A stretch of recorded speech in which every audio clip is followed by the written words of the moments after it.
right, fellas, we are live. We are episode 12 of this podcast. And Rambo, how many hours have you been playing into Destiny 2, sir? 12 today, just straight through. How are you liking it? I love it, man. It's literally my favorite game, so it's easily game of the year for me. Oh, really? Yeah, this thing, I've not played a game this year so that I've had this much fun with. But yeah, that's calling the long game. But you also already know that, Destiny was like my favorite game, so Destiny 2 was already. I'm a little biased in that sense, but yeah. But just in an update, I've already spent $60 on microtransactions. They were running a mission for dead orbit. So we're at $60 within the first, I guess, 3 days of the game's launch. So I might set a record in the number of microtransactions that somebody spends in a game before it ends. Mm-hmm. I'm trying for a stupid emote. There's a salty emote. You know that guy that where he's pouring the salt on the ribs or whatever. No, isn't he like pinching it? Yeah, he has a pinch of salt and he's like sprinkling it on the ribs. Well, they have an emote that does that. Like whenever you do the dance move, it sprinkles salt like you're salty. Oh god. So, all these flavors, sir. You chose salty. What the fuck? I'm definitely after that one. I've spent $60 and haven't got it yet. So that's one of my favorite things about the Doom multiplayer is the poses that you can unlock and then do at the end of a match if you place top 3. And I got the Captain Morgan like standing up on one leg. Dude, it's pretty fucking good. I got that shit in Call of Duty. Yeah, that shit's hilarious. That's good shit for like unlockables and stuff. That's good design right there, I'll have to say. It's fun. I mean, it gives you something. Dude, you can do so much with stuff like that. Yeah. And Halo Storm, I have played a good shooter. It's called Destiny, and I mean, it's what Halo should have been. Yeah. I mean, I'm sorry that Bungie finally was able to create a masterpiece instead of that, that shit game that they had before.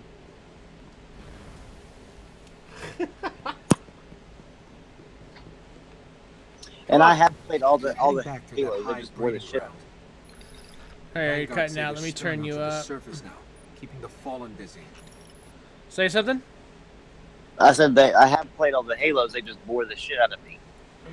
Okay. I played them all too. I don't know. I've always liked them. I've never had an issue with them. I think the only thing I did have an issue with was Reach, because that's the one that they decided we're gonna be different this time. We're gonna change everything around. I was like, oh fuck. All right. I think that game is more like a love-hate thing. It's either you love it or you hate it. You know what I mean? It's one of the two.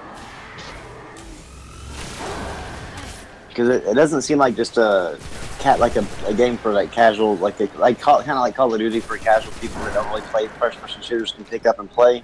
Yeah. So it's either you're like in it or you're not. I still buy it because I buy every Xbox exclusive, but well, I guess the skill cap is pretty high. In Destiny? I mean, in a lot of the Halo like multiplayer. Yeah. Like there's always been like tournament play that's, I mean, you're either really good at it or you're really bad at it. Yeah. And it's not a whole lot of people, but a lot of devoted people, and I probably a lot of people watch it online. Oh, dude, Halo's a... Yeah, I mean, like, Halo will be their favorite game, so they tune in to, like, who knows how often there's a tournament, maybe. I'm sure there's one once every few weeks or months or something like that. I don't think there's, at least not national or anything like that, but it's, I mean, like, they have one big tournament, I think, a year maybe, and then maybe smaller tournaments, that nobody really talks about or whatever throughout, but... They just had like the Halo Championship thing not too long ago, about a year ago, I think, last year sometime. Yeah. The ghosts are still here. fallen have them. Rambo is saving money these days because Microsoft can't make a game. Because I buy all their exclusives, so it's pretty cheap on the Xbox side of things. I think you guys are trying to hurt my feelings right now. You guys are bullies. If they just would make a game. I agree. It's just so weird to have them go this long without making a game. I'm not used to it.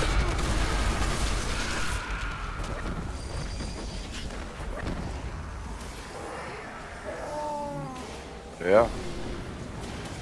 I remember when they used to focus on that, and it was like a. I mean, you knew when Microsoft was going to come in and bring their A games. You know what I mean? Now it's like, hey guys, for exclusive time only.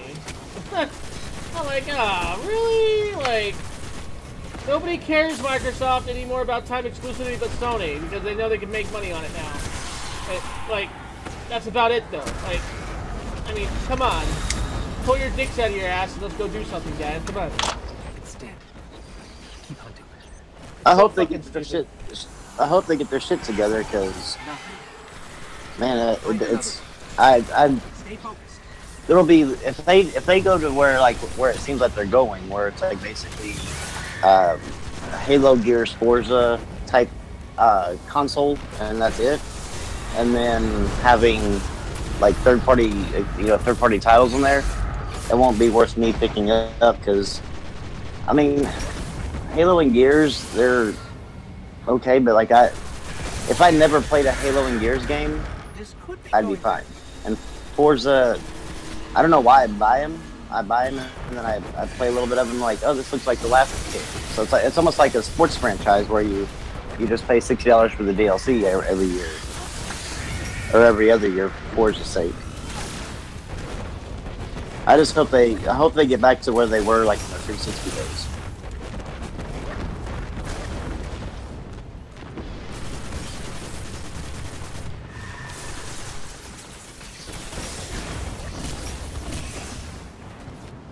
Y'all there? Yeah, I'm here. Yeah. Okay, it's like really fucking quiet. Sorry about that. I'm in the midst He's of getting the shit kicked out of him. Yeah, I've got my ass beat just now. You can't even damage that dude. Yo, I'm level 40, bro. Like, what's the fucked up part? I just made level 40 last night, by the way, which I'm kind of proud of. You know, I know everybody else is like, yo, man, we've been level 40 for years now. I'm like, shut the fuck up. Yeah, I was level 40 like the first I didn't weekend. buy this game when it first came out because I didn't care for it, you know? What light level are you? 219, I think, or something like that? I don't know. Oh, wow.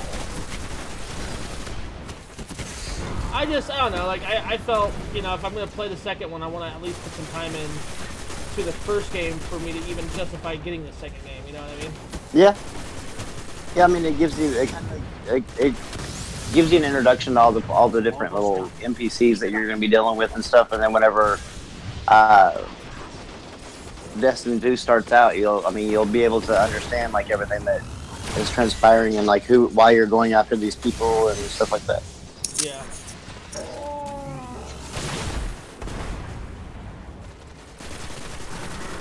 Yeah, J. Caesar, sorry, bud. You're out of the podcast now, man. Damn. Wait, J. Caesar, what? Yeah, he's no longer allowed to come here because he barely touched Destiny 2. Harsh. Harsh man, sir. I'm telling you, man, I will travel to people's houses that talk shit about Destiny, and I'll kill them. They'll be. He is the champion. I could have of some fun Destiny, with this. just saying. I love it, man. It's a fun ass game, and I don't know why either. Just like, you just jump, drop into a world and then just do random shit or whatever. But I don't know why. Sniper Ghost Warrior 3. That game is junk. All I heard you say is it's an amazing game and you can't get enough of it. I like it. Oh God. I think it's a good game. It's a niche. It really is, but it does it really well. And I like that kind of game. I've always loved that kind of game.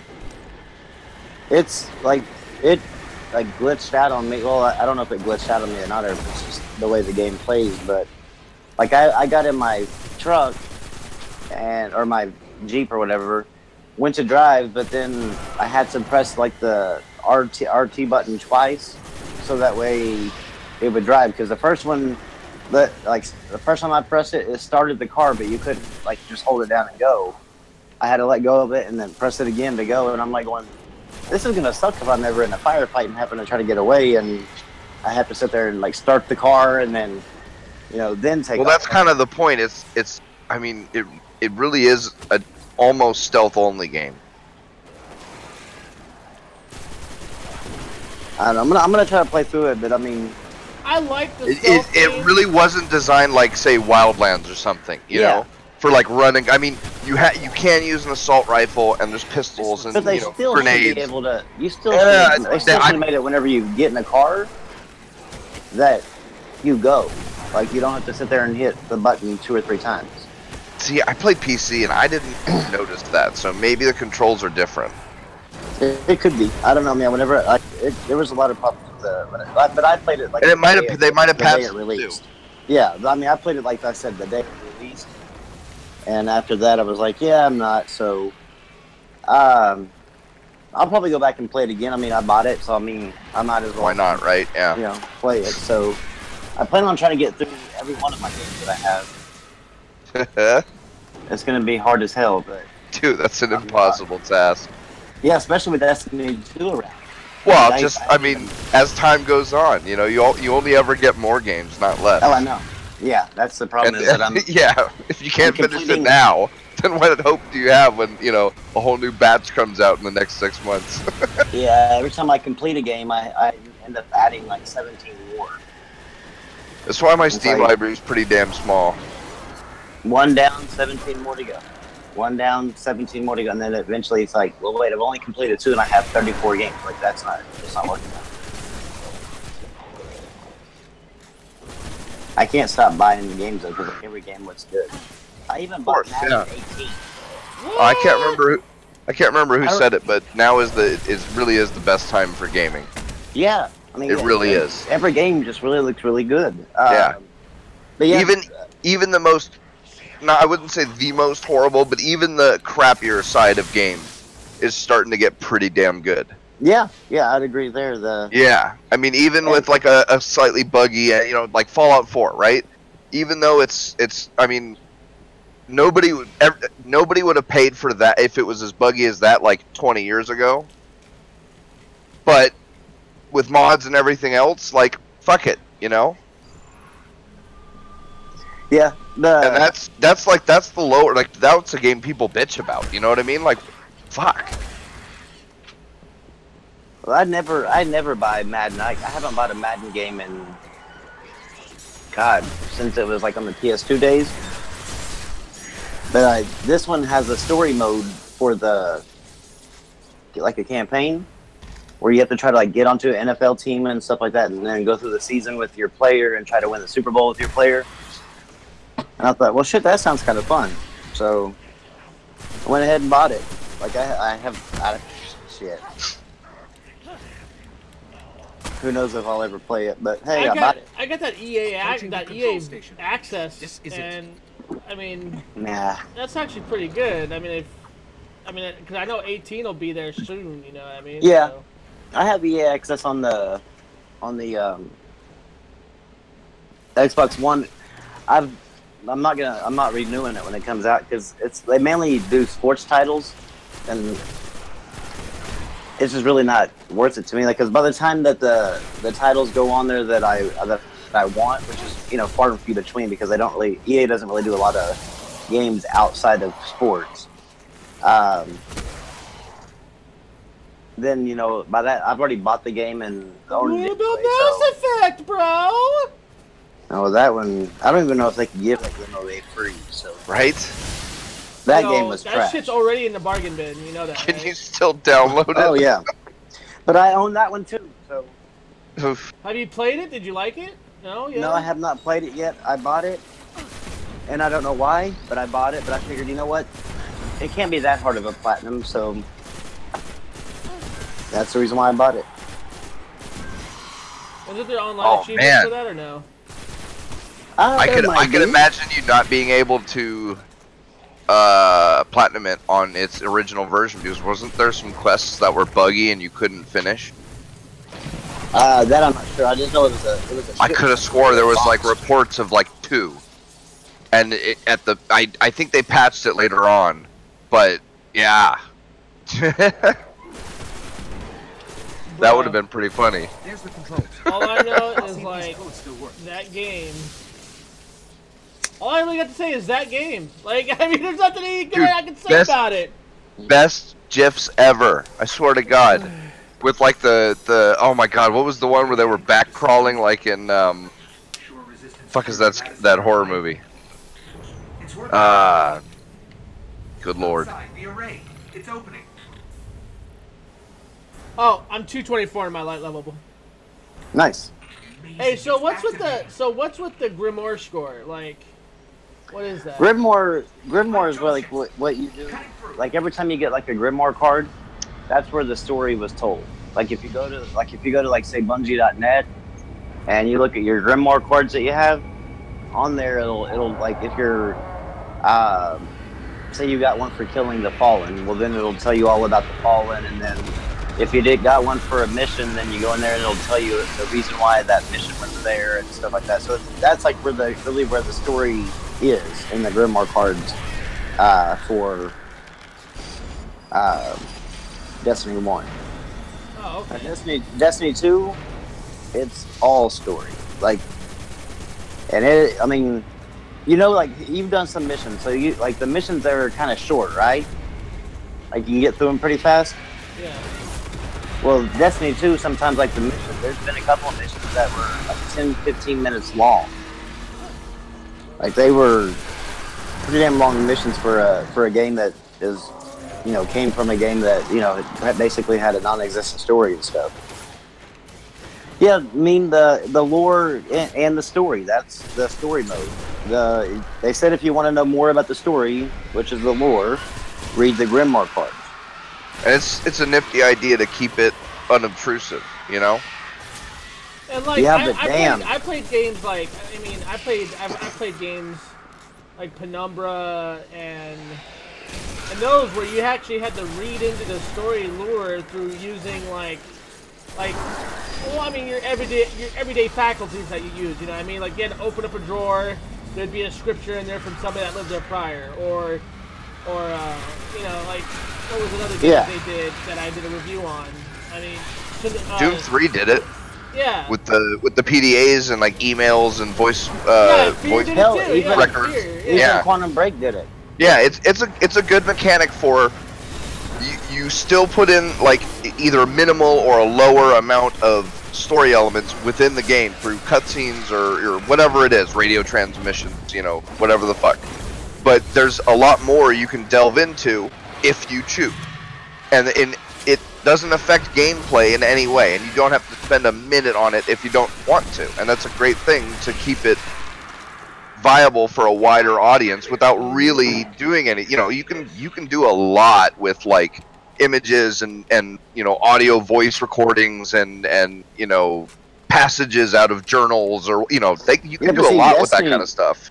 Destiny itself really didn't have like it just popped up saying Grimoire card, or you know, like whatever, you unlocked a Grimoire card or whatever. So it never, like, you never went to something and had something pop up and, you know, tell you, kind of like give you an option to read it or not. Like the only way that you have the option to know anything more about Destiny is to actually go to, like, just log into the website and read one day. There could be something out there to help us survive the darkness. So yeah, there was a lot of, they cut a lot of flack on that. I mean, I particularly, the story was okay. It got better, like with Taken King and Rise of Iron. They put a little bit more work into the story part of it. Yeah, I just that watched. was one of the big gripes in the beginning. I just watched Blythe. And he did an entire fucking video on the entire lore of this game. So Yeah. and There's a lot of lore behind it. Yeah, he did a really good job on narrating like all the expansions, all of the shit that was going on. And overall, though, you still really don't know who the Darkness is. Nope. And it's kind of speculation that we're the bad guys. The Guardians are the bad guys. Because they say that, you know, the way it was, it's kind of hard to explain without like remembering or, you know, reading what it was said. But the way it was explained is that since we've harnessed the light for ourselves, we're going out and all these other people are trying to, you know, try to survive and live. And, you know, since the light was taken from them, and we're going out and killing them and stuff. So, interesting take.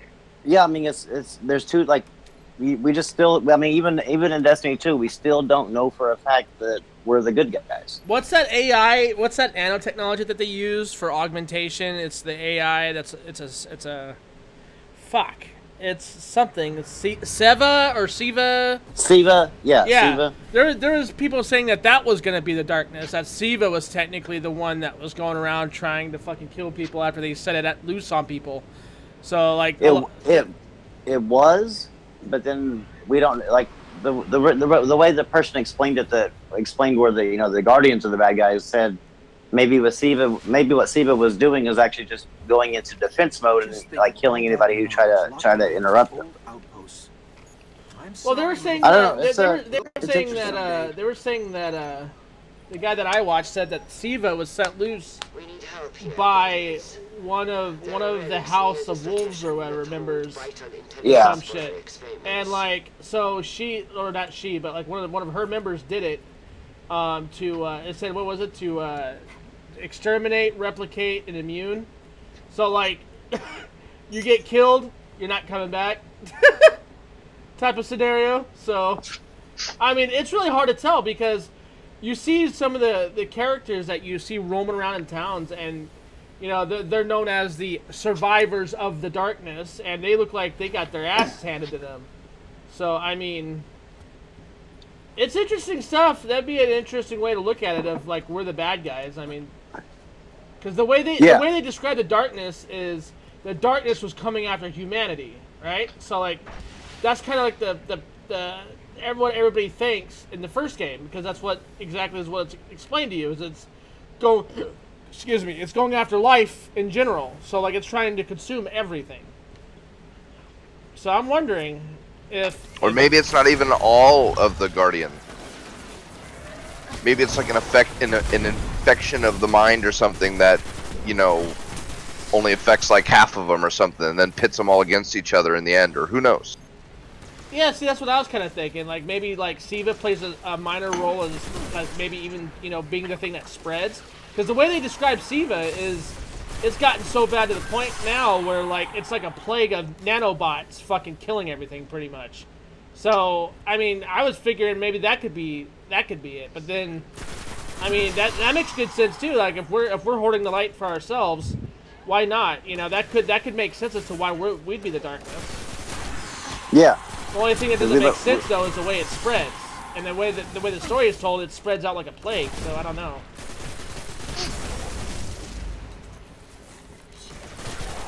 It's interesting. Like, the further you get into it, like, have you got to the Siva yet? In this game? Right now? No. Yeah. I don't think I have, no. Yeah, once the Rise of the Iron is when the Siva came around. Once you get to there, you'll start seeing a little bit more about, like, what the Siva is, and it was originally designed to help us. From what I gather, it was originally designed to like help humans and to repair us and shit. Yeah. It's really interesting stuff. If you actually like, I remember when the reviews for this game came out, people were like, "Yo, there's not really a story here. There's really no story whatsoever." But it's fun, it's kind of addicting, and I'm like, okay, I can see that. But like, now that I play it, that's not really true now, is it? Like, there is a story here. No, there is a story. Yeah, there is a story. Yeah, it's just told differently. It's not told in a in the traditional sense that we're all used to. That's what I mean. That's like I'm like people are like today on Titanfall's podcast. They were talking about, you know, why are they selling expansion passes? Like, why not sell me the whole game at one time? And I'm like, well, you don't understand. Like, you're looking at this from an Uncharted Lost Legacy type of game. I said this is more. Think of it as like World of Warcraft. I said if you go into the store right now and buy World of Warcraft, you can see like the base game, but then you see like a box or a disc for every single expansion that they've had. And I was like, so it's not so much the traditional game that you're thinking, and that's the reason why people, you know, thought the story was sucked, is because they were going into it thinking well, this is just a first-person shooter with a campaign, kind of like a Call of Duty campaign. Yeah. And it's not like that. Well, it can't be. I mean, that's the whole point. It's multiplayer. Yeah. And you can't have intrusive story elements in a multiplayer game. Like it just doesn't work. You know, you can't have players pausing for cutscene. You know, in between missions or whatever the fuck. Yep. It's a fun game. I mean, it just people go into it thinking it's a traditional the $60 title with the story, and it's not that at all.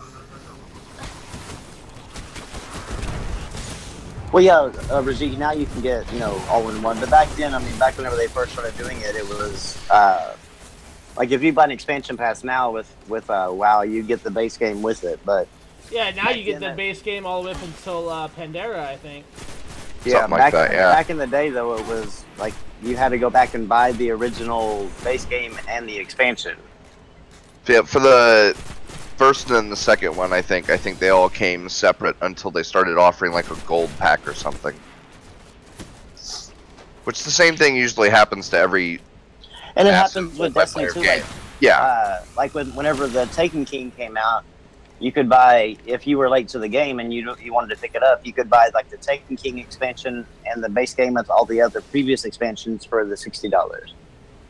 And people were bitching like, well, that sucks. Cause now, you know, I pay $60 plus the expansion. I'm like, that's how the MMOs work, guys. That's the way. That's how games work. Yeah. I mean, if you wait long enough, you can get a good deal on it. Like, well, you're the one who wanted it now. Yeah, that's why I have, like, when Destiny first came out, that's why I didn't become an early adapter. I played the beta, and I was like, and I saw what they were going to try to do, and I was like, oh, I already see where this is coming. I already know where this is going, so, I mean, there's really no point. I mean, if people are going to bitch about it, don't be an early adapter. That's just that simple. I mean, look at Diablo. It's your choice when you buy the game. Diablo did the same shit. I mean, yeah. It's one of those games, though, that. I mean, Jesus, Diablo 2 did it. If you have people to play with, like say, like with Destiny 2, when you pick that up, you'll have Shayna to play with. So you actually have somebody to go through the story with and stuff like that, and to help you level up and help each other level up. But if you're like a solo player and you don't really have any of your friends that are playing it, then picking it up later isn't really a smart thing, because then you're stuck trying to grind the older levels, and it's hard to get one of the newer these random players that are on, you know, just playing in the world to come back and help you level up from 1 all the way to, you know, to current max level. Yes and no, because like I was streaming last night and I ended up getting a lot of help last night. Believe it or not, there's actually a lot of people who are playing this still right now. I was actually kind of surprised. I thought it would be, you know, I thought for sure this game would be dead in the fucking water. There wouldn't be anybody playing it. Nobody. I thought everybody would have been moving on to the second game. But it turns out, like, that's not the case at all. Because usually on PC, if there are areas, like the very beginning, like say World of Warcraft, for example, when the new expansions come out, you have almost nobody doing Dead Mines. Nobody. Even on Epic mode for new gear, almost nobody's doing Dead Mines. Almost nobody's doing Onyxia raids anymore. Like, they're all doing you know, late to in-game, and then they do full circle, then they come back.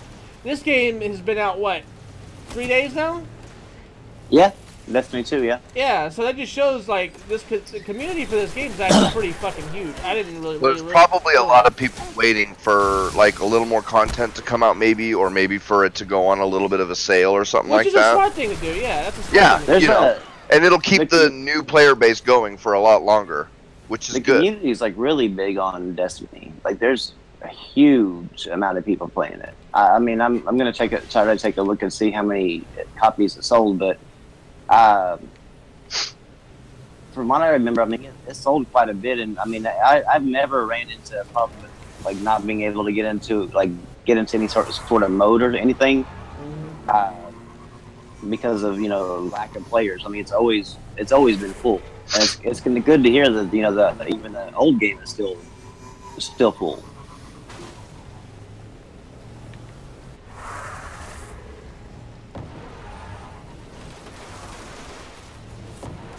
Brimstone is a fucking nerd. I am. That's okay. Isn't nerd the new cool? Geek is the new chic or whatever. Yo, my dude, that's how we get the pussy. I just be like, yo, girl, you want to see my Xbox One? And she's like, hell yeah! I'm like, I got Halo. And she's like, yo, I'm going to suck that dick. I mean, don't you know that's how this works? Why do you think? Well, I guess...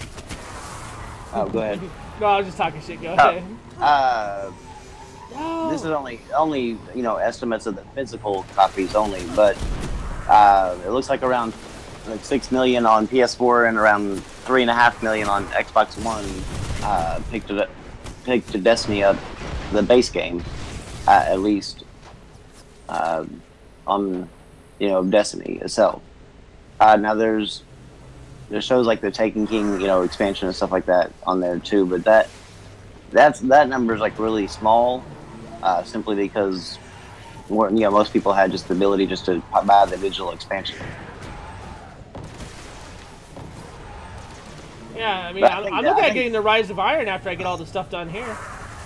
I think Destiny 2 actually has done really damn well with sales, because there were like several people taking pictures at GameStops, and the line was like circling around a couple of times inside each GameStop. Like they were loaded. I don't see why they wouldn't be. You know what I mean? Like this is a fucking one of the bigger fucking titles that everybody's expecting to have. Yep. So I mean. Yeah. Destiny 2. I mean, PC's gonna be fucking booming with sales, dude. Like I could guarantee you they're going to like meet market quotas on PC like you've never seen before, other than World of Warcraft or like a Diablo. Should you just say Blizzard games? There you go. All right. Like I got a feeling like this is gonna push a lot of numbers on PC, and people are all my fellow gamers like, oh, this is gonna be stupid. This could be retarded, and you know what? I'm gonna be like, hey, I was right there with you about a week ago. And after playing this game, actually putting time into it, after actually giving it a fucking go, I can honestly see why people love this game now. Like before, I didn't see it. I thought it was just overhyped shit. I didn't really appreciate this game that much when it first came out. I was like, whatever. It's fucking it's whatever, really. Nothing big. But now that I'm playing it, I can see why. Now I'm finally seeing the appeal. It's taken me forever, but sometimes it takes a little while for Brimstone to come around to these things. Hey. You just gotta play the fucking game. Plus, you gotta be willing to be bored long enough to be like, okay, now we're gonna try this game because I'm bored.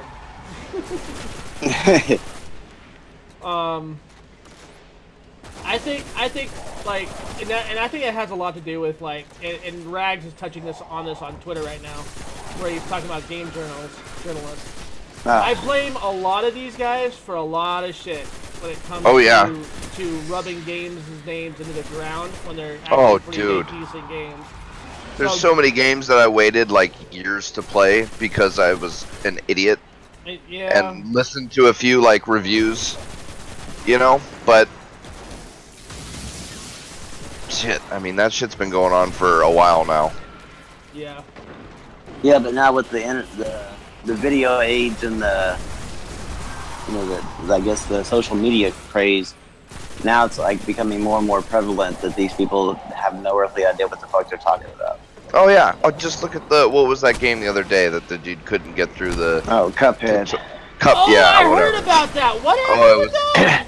Dude. Okay, well, okay. First of all, you know, okay, go back to your Super Mario Brothers days, and you'd have like a little, you know, the one of those little pipe things that you can either go down or whatever, like the smaller ones.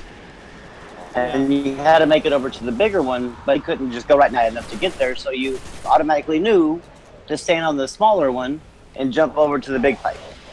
Well, this, on Cuphead, the tutorial, mind you, the tutorial, it was like, you know, crouch here, you know, press down to crouch or whatever, and then it let you go on. It's like, okay, now you press A to jump, and then it says you press Y, like right above it, it was written, it says, you press Y to get up and over and glide up, glide over. Well, this guy kept running like there was like a small little brick that he could stand on and jump up, and like it was at a distance, but he was supposed to jump up and then hit that Y button and over to the, to be able to cross over that the blocker, the thing was blocking him. Well, he just kept running into the thing that was blocking him, jumping, and could not figure out. Like he spent probably a good 10 minutes there. Just took forever, and finally he got through there. And then he went and once he started the game, he would run and hit it, run into an enemy, actually just run into him. He's like he couldn't figure out that it was causing him damage, even though your character blinked and your health bar went down.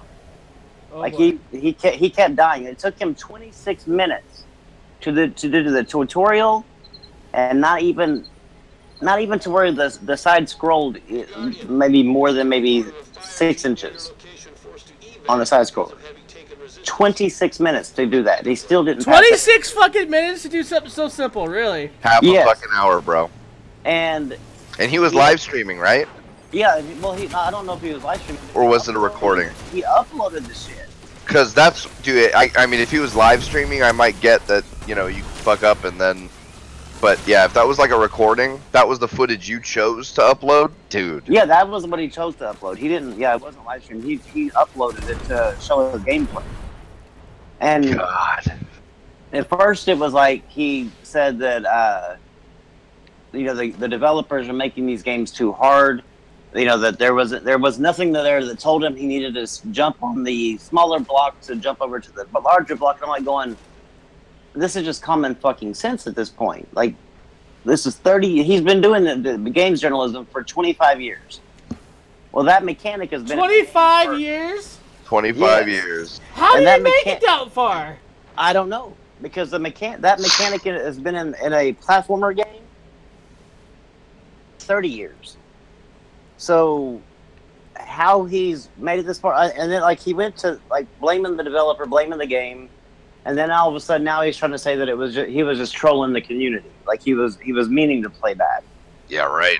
But what's crazy is that people have uploaded his gameplay and was talking about it, and now that company, the company he works for, VentureBeat, they're not even the ones that uploaded the footage. He did on his thing, but VentureBeat now is going out and copyright striking everybody's channel that has it on there to get it removed from the internet.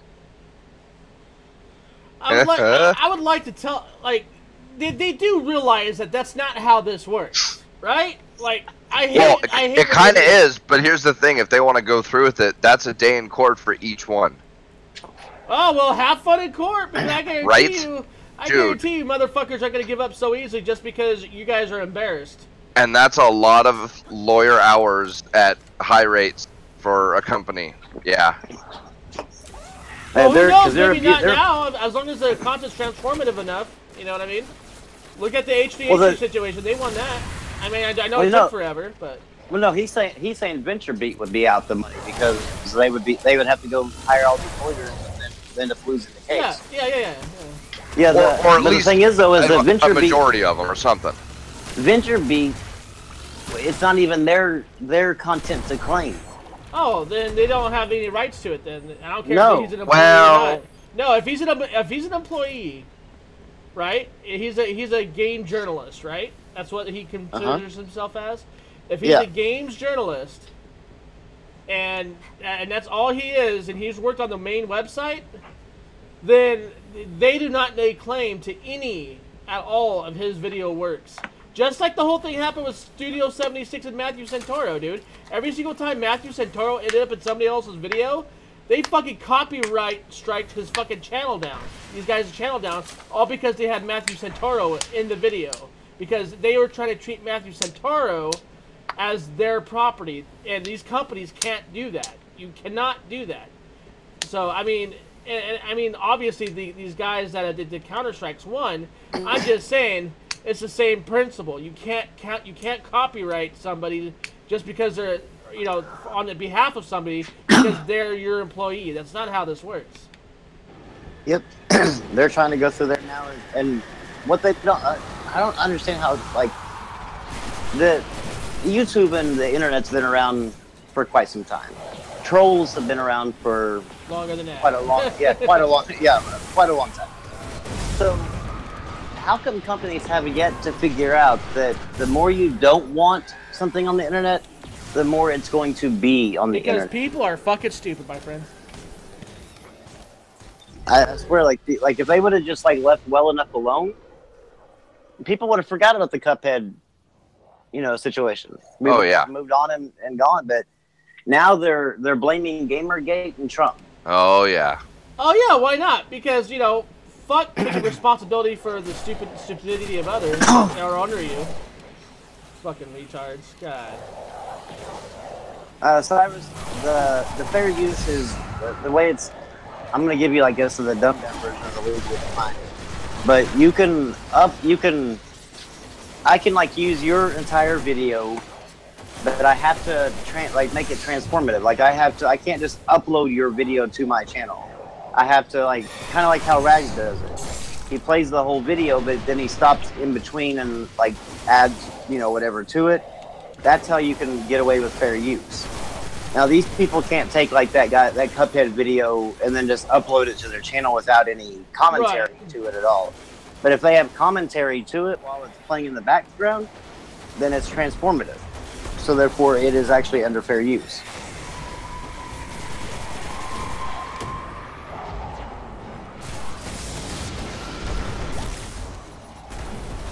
Yo, I'm getting my dick slammed here.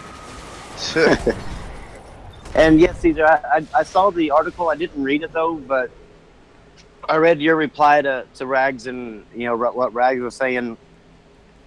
I don't. This has nothing to do with Gamergate.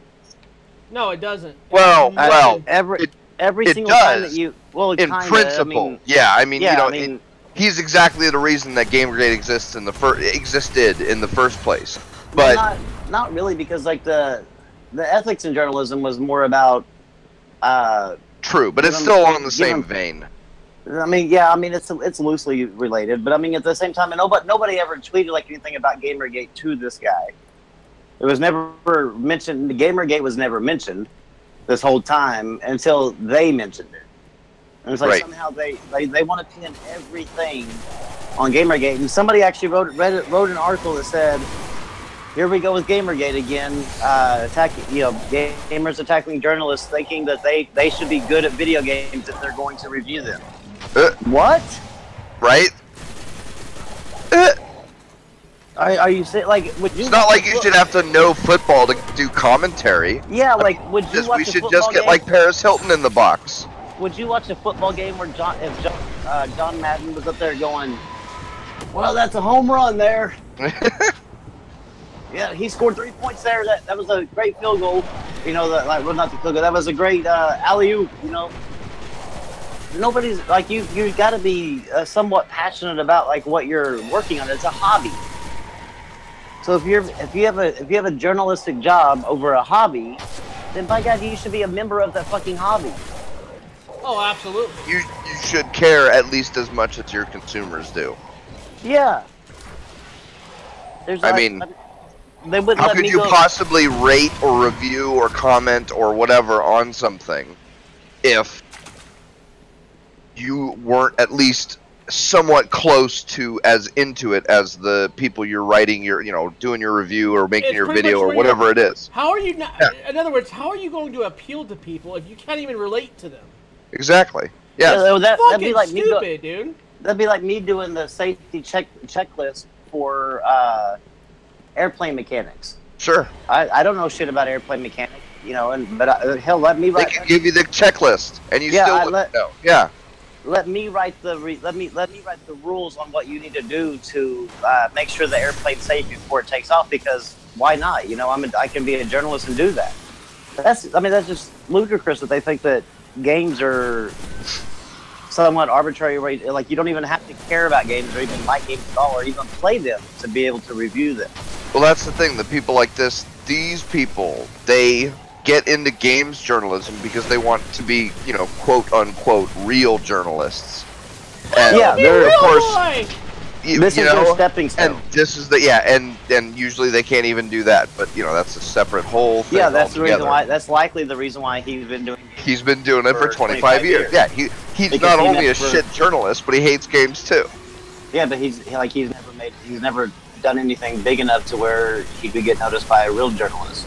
And the ironic thing being is that if he had liked games, or if he had picked a topic that he did like, he might have done actual. Yeah, he would have done good work, and that might have been a stepping stone to a higher, level. Doing like foreign interest or whatever it is. The president's motorcade or whatever you wanted. Wherever you want to be doing journalism.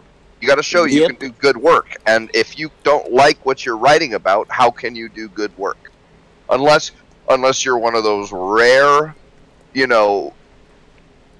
prodigies who can, just write well no matter what. You know what I mean? If you're not one of them, you've got to at least be interested. Even if you don't like it, you could at least, if you're at least interested, you can, because you got to look up facts. You've got to remember things.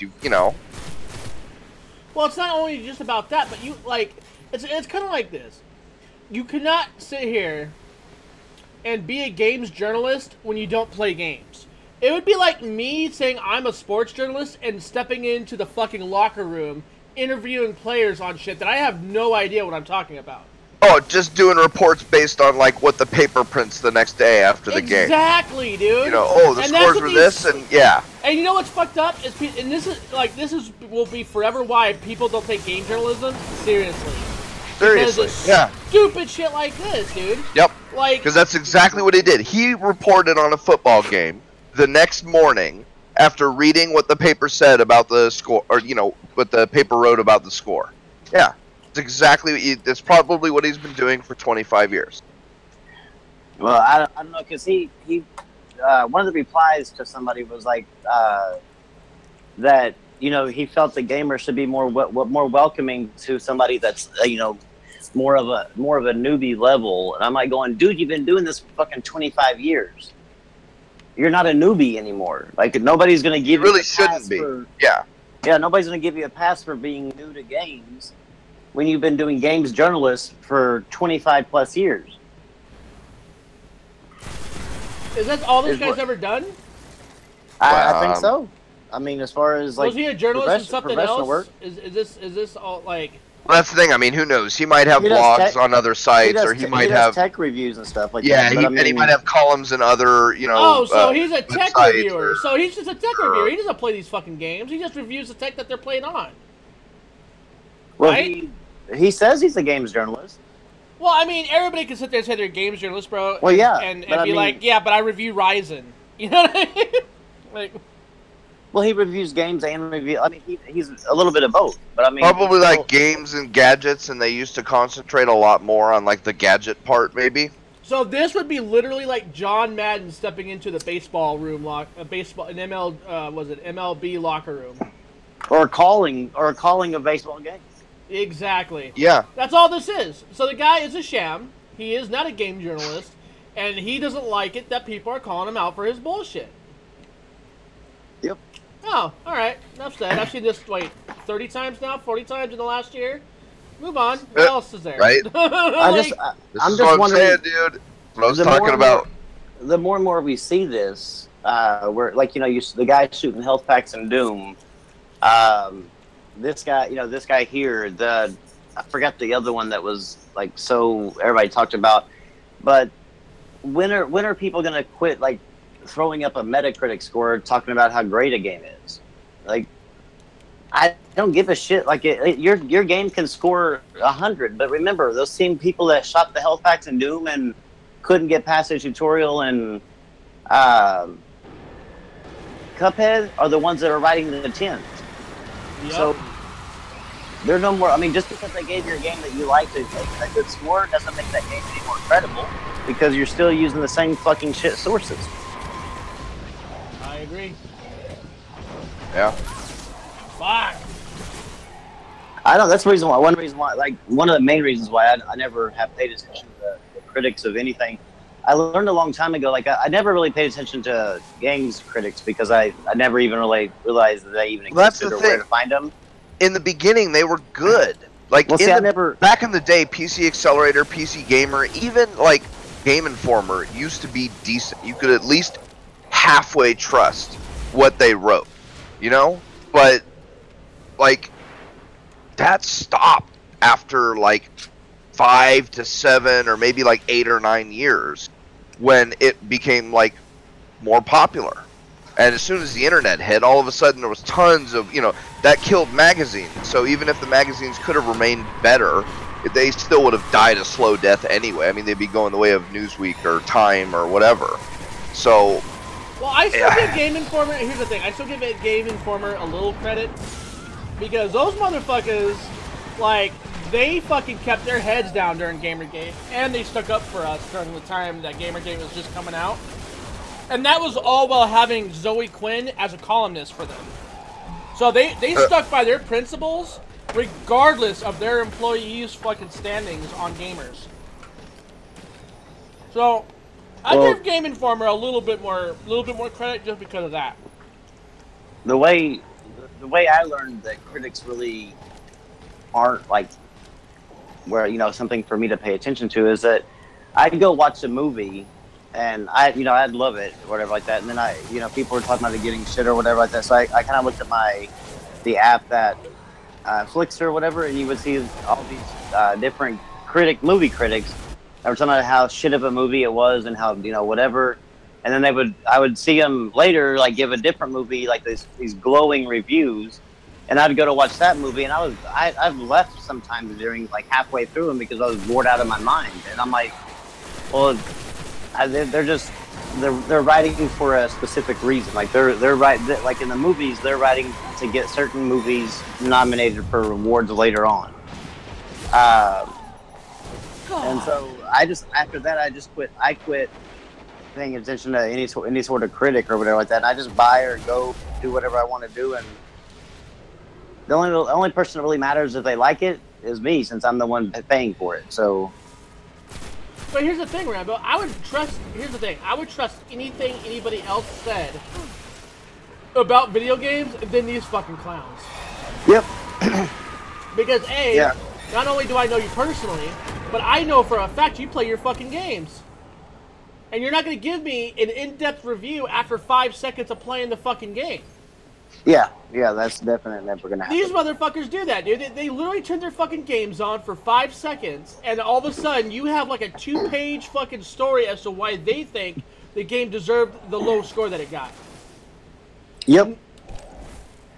It's crazy. Now there was one games journalist, and I don't remember what his name was, but when Persona 5 came out, I guess they, how they always get their review copies in advance or whatever. Yeah. He was able to actually platinum that game before his review, the embargo lifted, and that's to platinum Persona 5.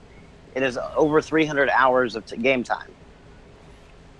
So whenever he writes his review, I kind of trust it, because if he took the time to platinum a game that takes 300 plus hours just to write a review, he actually platinum Persona?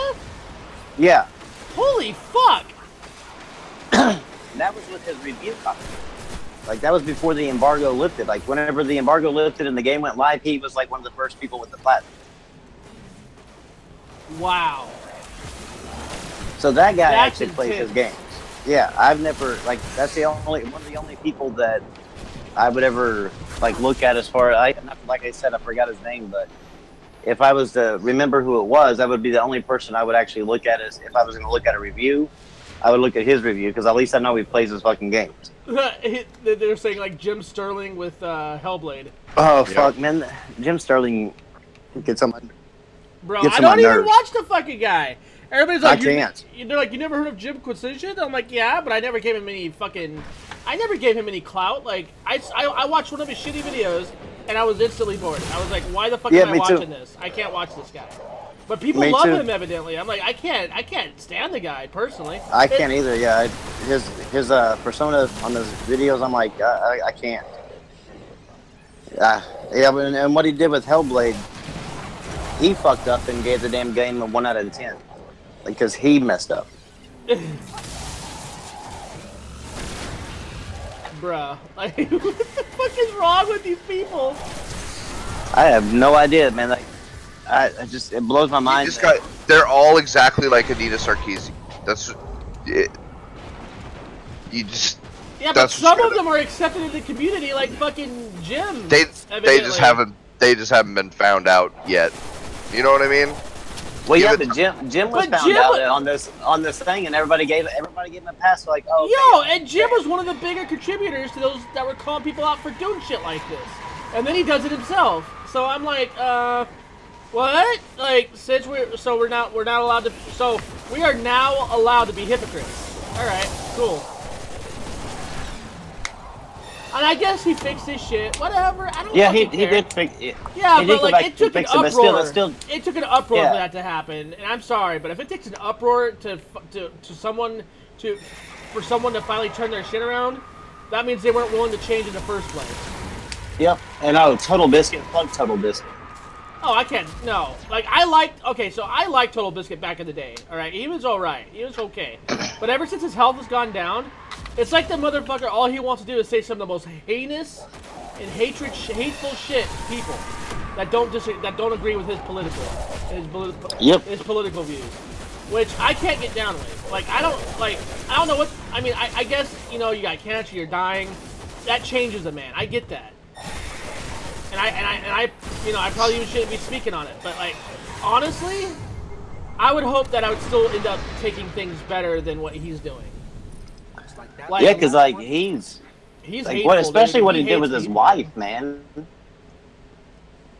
Like, yo, that's some disrespectful shit. You told me about that. Yeah, he publicly embarrassed his fucking wife. Like, what would you guys do if one of your friends and I hope it never happens, obviously. But what if one of us was really sick and we started spouting off hateful shit? Would we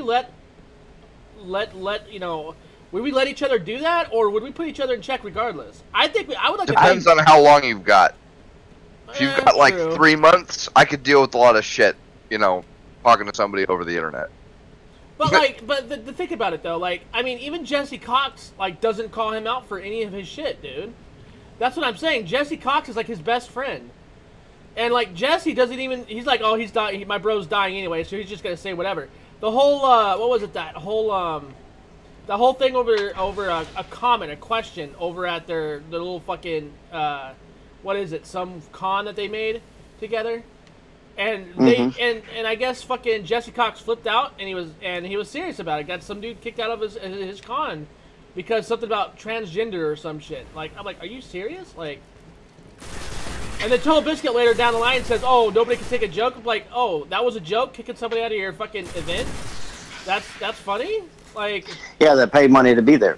You paid your ass money to get there? Yeah. Yeah, like, did you give him a backstage pass on the way out or something? Like, is that the joke? Right? I mean, if it's a joke, yeah. What's the punchline, bruh? And they're calling his ass out over Twitter, and I guess he deleted his Twitter again? Yep. I don't know if he did again. Yeah, I guess the only thing I know is this bout of Twitter that was going on over this, everybody in the community called him out. Like, it wasn't just a few people, it was thousands. Bruh, there's a lot of Twitter battles going on lately. Have you noticed that? No. I try not to, because Rambo's battles alone I hear are about enough to make me fucking hate life, dude. I don't even care about any of them, but I hear about them. He is? I think people are getting ballsy because they know Twitter's like on its last leg. Oh, traps are gay. Yeah, that's right. If traps were gay. Yeah, okay. Oh yeah, that's right. Yeah. And then, well, what the hell are they talking about traps? And it's like, dude, they did the math on this. You should know this answer. I've seen it. Not hard. 2.5%. Huh? You're stupid. Shut up. But no, like, I guess he actually got so upset, like, he fucking left or whatever, because people wouldn't let it go. And it's like, come on, bro. Like, you help troll people with your fucking community, and then when somebody trolls you or they're trying to make you get a laugh out of you, and the first thing you do is you kick them out, yo, go fuck yourself, bro. Like, you know how the internet is. The internet is unforgiving. Anybody catches anything that's not right with somebody, and that motherfucker's life is practically over. Unless he can come back and he admits he's wrong and he doesn't double down on his wrongdoings. And let's face it, the majority of the internet, when it comes to catching people out, the people they catch out do double down quite a bit. To be fair, True. I mean, more than You're likely, not lying. yeah, more than likely, if you keep double downing on it, you're never going to live this down, ever. Look at fucking, what was it, Darkside Phil? The motherfucker literally masturbated on air, didn't know his stream was up, and he was like, alright, whatever. I did that, you know, and it was funny. And everybody, like, nobody cared, because he didn't double down on it. He wasn't, like, making excuses as to what he was doing. You know, I mean, it's just these fucking idiots who double down. It's like, you become the fucking meme. You become your own meme. Look at the whole thing with Keemstar and fucking, what's his face? Fucking, what is his name? Basherverse. Motherfucker doubled down on the whole thing when Keemstar offered him a job, was willing to pay him a pretty nice sum of money as long as he kept streaming. That was their contractual agreement. And then, like, months later, he wants to attack Keem for more money, even though Keem offered him a well-paid salary to do a fucking stream that he was too lazy to fucking do. Yeah. I mean, these people are fucking idiots, man, and that's what I hate about when it comes to game journalism, because it falls into the same lines. Somebody's too lazy to do their fucking job, and it's nobody else's fault but their own. But according to them, oh well, Gamergaters are bullying me. Start a Patreon. I'm a victim. And that's where it goes. That's where everything goes usually. That's where it all eventually ends up. Some motherfucker collecting a pension that I wish I had for about $10,000 a month from a Patreon campaign, and they don't even have to do anything. Dude, how much money did Anita Sarkeesian get the first time? The first time around, she was up to like 8.5 thousand or some shit like that. It was something ridiculous. It was like 8,500 maybe, I think, was her first time around. And I guess it's gotten higher. I thought she had broken like 250,000 or something like that. Oh yeah, by the end of it, yeah, definitely. She was supposed to do videos, remember? Yeah, like what, 15 of them or 10 of them, or she only got 6 in or something. You know, she didn't, like, when her first videos came up, like, her patrons were supposed to receive videos first before her channel, which she never honored. Of course not. That'd be hard. Right? You have to set up, like, extra things and everything. Yeah, man. It's fucking, it's ridiculous. And, like, and she's another one of those fucking cunts that are gonna be like, oh, I'm being harassed. I'm like, oh, please, shut the fuck up. Like, you sat there and antagonize an entire group of people, shit on an entire group of people that are your audience, and now you're surprised that they're gonna fucking come back at you with something. Right. Like, come the fuck on, dude. If you're gonna point the barrel at your own face, at least make sure it's loaded. At the very least. Anyways, anything else you guys want to talk about? Like, we have, besides the idiocracies of our industry that we love so much. It just really blows my mind with the industry the way it is. Multi-billion-dollar industry, you boys, and we've grown up in it. You know what I mean? We were around before it was even $1 million industry, and now look at it. It's our baby's boomed. It's huge, and it's filled with fucking morons that people take seriously. Isn't that awesome? And we still can't even get people that actually care about it to, like, you figure the most profitable or the most lucrative media industry would actually have some of the most reputable critics or the reputable, at least, journalists in it. Yep. But nope. Well, that's the thing.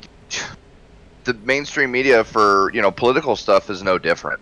So why would we expect it to be any better for something like gaming? I mean, if literally the future of the country can be at stake and they'll still do it, to be honest, why would we? To be honest with you, there's more money in the gaming market right now than there is media in general. There probably is, yeah. So I figured, like, honestly, like, I actually have an answer for you.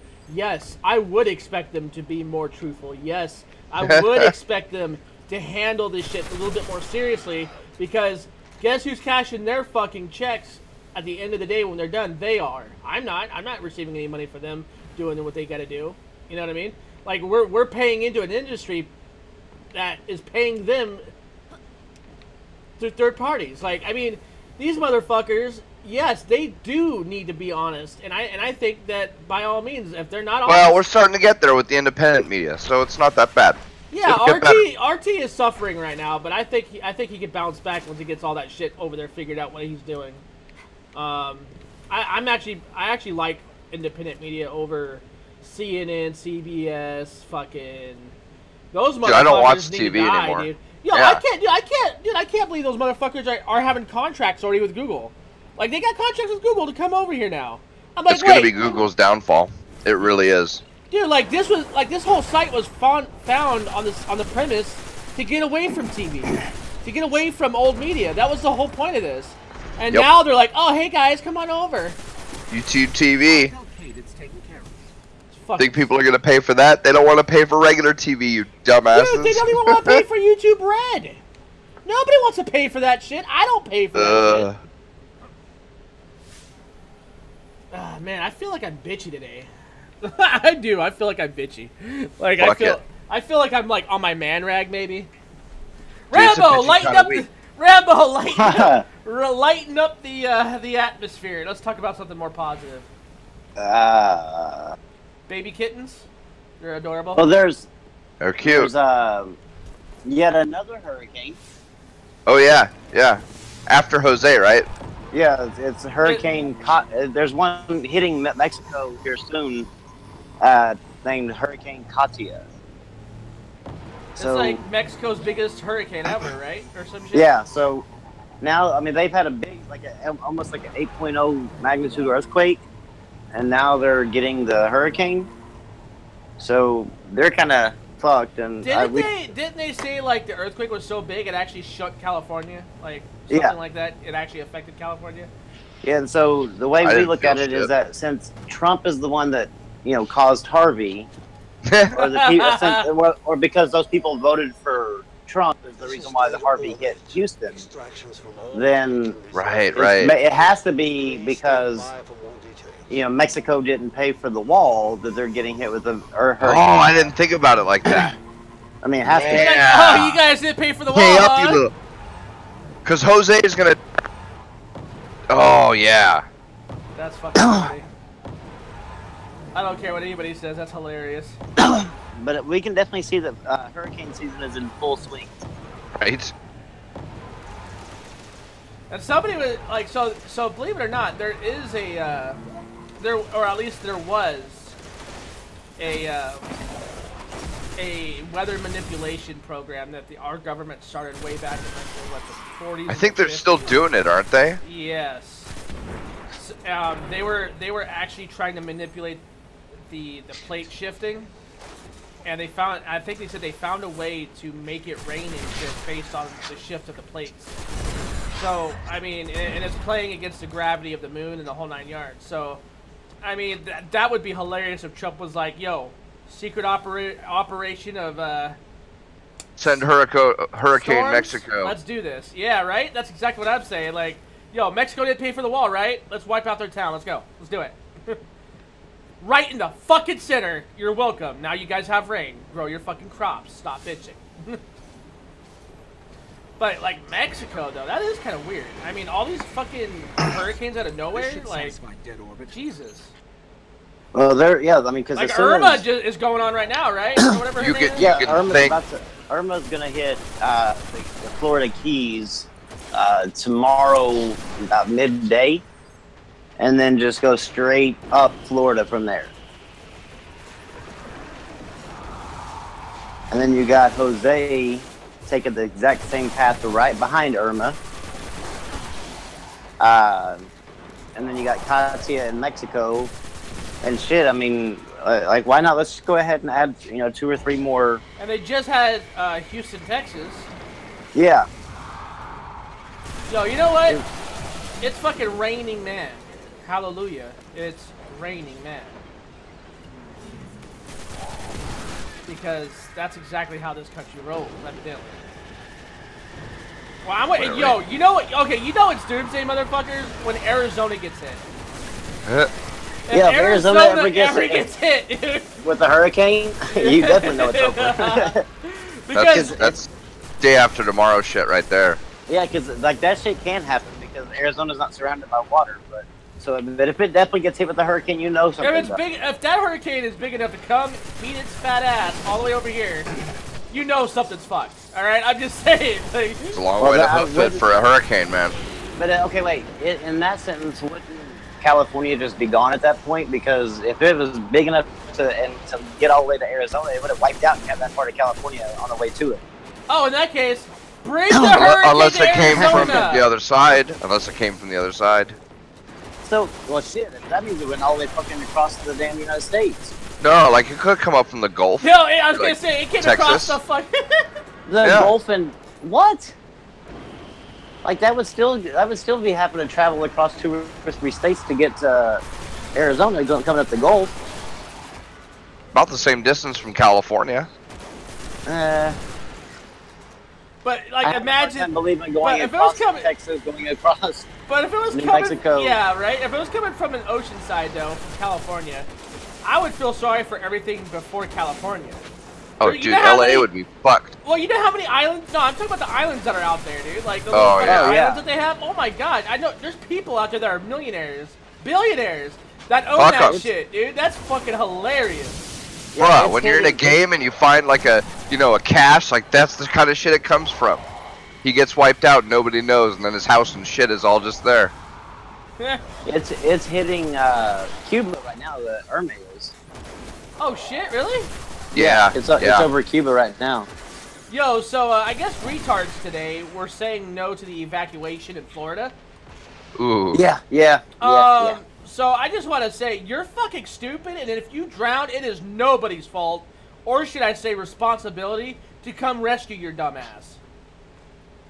I hate to say that. Well, that sounds mean. There's apparently some jobs there though that have said that you're not guaranteed your job if you come back if you evacuate. Damn. What? Yeah. I thought it was like a governor thing, didn't he? Like, the governor. Yeah, I saw the tweet. The governor tweeted out saying, about the evacuation, and somebody replied to him and said, "How about making part of the recovery plan actually passing law to protect workers that are staying in fear of getting fired?" And there was actually a story there where this lady, she was a receptionist, but apparently whatever job she was in. You see that? They told her that they were going to be staying behind and doing, I guess, disaster relief or whatever. So they needed her to stay and not evacuate, but they would provide with the safe space and stuff like that. But of course, I mean, she's a mother, and the safe space doesn't include your kids, so she'd have to ship her kids off, like let them evacuate, and her stay behind. So she decided to go ahead and leave with her kids, and she was fired. That's some shit. Even though her job title was a receptionist. That's fucked. Well, that's the thing. Because I don't think it's included in the standard like legal waiver when you start a job, even if it's like an at-will employee type of thing, to where they can force you to risk your life unless it's very clearly defined in your job description that that's true. And that's essentially what they'd be asking, even if it's like a safe-ish space. I mean, you can't ever guarantee that kind of thing. No. Not with a hurricane. You know, it doesn't matter if you've got like cars on standby, or it doesn't matter, dude. I mean, if you're asking people to stay, I mean, I don't care if it's a 1% chance or a 50% chance. You know, you never know. Yeah, nobody has the right to ask you to... Yeah, and if she's a receptionist, I doubt that it says anywhere in her job title, like I would have to believe that, especially in that instance, she or they could like sue or something. Bruh, like, well, that shitty thing happened. So guess what gas station I will not ever shop at again? Rambo might actually guess this if he followed the story all day today. 7-Eleven. Oh. I was gonna guess that too. I was gonna guess that too, but I was like, well, that's too easy. If they're willing, I know, right? Did you hear about what they did? No. Dude, they fucking were trying to sell water, cases of water, at $26 to $30 a case. You know, I really wait, find in Florida? Yep. They were okay, because I think the regular price for them is like down in Florida is like around $20 or something like that. Or they're not like around like 15 or $20 or something like that. It's like a really high price. Well, anyway. they were price gouging twice the price is what they said. And they said 26, 30, so maybe it's like 10, 15 maybe then. Yeah, so it was a lot higher. I know whenever I didn't hear the story about them. I heard the story about Best Buy in Texas or whatever, but like the prices of cases of water in those areas like Houston and Florida are when I heard like what their prices were, I was like, dear God, I'm glad I don't live there, because I can get a case of water for like $3.86. Here's the thing though, even at the highest, or I mean, nobody really knows the highest, but even at the prices that they were oh my godding about, it wasn't even about half of what you'd pay for a bottle of water at like certain movie theaters or well, here's the thing, out here stadiums or shit. Right, but where I live, a case of water does not cost anywhere near that. Where I live, dude, like a case of water will only run you $3. Yeah, but this just proves the law of supply and demand. I mean, you know, there's really nothing you can do about it. Even if you tried to outlaw it, it would happen in secret anyway. Well, now, the good thing is, Brim, is that you should feel comfortable in the fact that you could possibly still use 7-Eleven in your area. Because I've learned here, like, here in Oklahoma, we have 7-Eleven. But we actually have the corporate office. And all the 7-Elevens here in Oklahoma are ran from that corporate office. But they said the ones like in California and Florida and all them other places are franchised. They're franchised out. They're not even part of the company. Oh, the 7-Eleven is it? Yeah. So it's only... Oh, I didn't know that. I thought this was a corporate thing. Okay. No. Well, the corporate office here in Oklahoma. So those are all franchised out. Those are a single franchisee doing. Oh. And it probably depends on which state, because some states probably have better laws for either franchise or corporate. One asshole store being an asshole, then. Pretty much, yes. Well, you're right. It actually does make me feel a little bit better. I'm not gonna lie.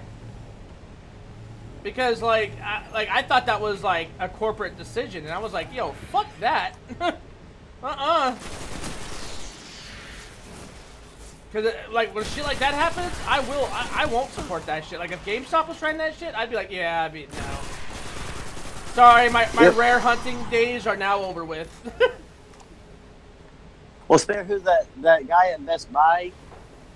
They'll probably still get in trouble. And, you know, what happened with Best Buy? Go ahead and tell me what happened to Best Buy. Yeah. They put out during the hurricane, whatever the hell his name was, Harvey or whatever the fuck his name was. They put out cases of water and it was like selling for like $40 or whatever. Damn. But the thing was, though, is that we're talking Best Buy. They're not typically using selling cases of water. Never. And he said that the people said that the people at Best Buy, the managers there, said that that was a mistake on their part. The guy that priced it went out there and priced it. Apparently priced it per scanned each bottle, and said, okay, well, this is how much a thing of 40 is, because one bottle is this amount times 40 bottles, and here you go. Instead of it being the pack price. Yeah, and he said, we're not used to actually selling cases of water, so that was our bad, but we did correct the mistake. But they'll still probably get in trouble because under Texas law, like price gouging is a finable offense, like up to $250,000. Oh man, that sucks. That guy probably did it on accident too. Like it was probably wasn't on purpose. Well, it's not something like they're trained to even handle. I mean, when's the last time you saw a Best Buy carrying packs of water? Yeah, when have you ever walked into Best Buy and saw a case of waters for sale? Well, out here, like in Vegas, they do. But it's still like, okay. I mean, it's still within the $5 to $6 range, if that. Well, yeah, but okay, you're talking about Vegas where it's hot and. But I mean, yeah. I've never walked into one and. Well, that's what I'm saying. It's like our areas are obviously different. I mean. Yeah. But that sucks, man. That poor guy probably lost his job. Oh man. Yep. Over just a simple, because I mean that simple price mistake or whatever, could possibly cost that company like around $250,000. Yeah. That's terrible, man. That sucks. I feel for the kid, man. I bet you anything now, he's like, I am never working retail again. Give me that fast food. I wouldn't blame him either. Yeah. So anything else fucked up that corporations are doing or franchisees? No, but it looks like the Florida, somebody, Richie Taco just sent me a thing on Twitter. It said the Florida sheriff vows ID checks for fugitives at Irma shelters. So apparently he's going to use this. He's going to use this to catch either illegals or people with warrants. Oh, okay. Well, he's using it, saying that also posted that sex offenders and sex predators will not be admitted into the shelters. So maybe he's using that as the reason for his ID check, and then going to turn around and actually end up, catching some people that have a warrant out for their arrest or some illegals.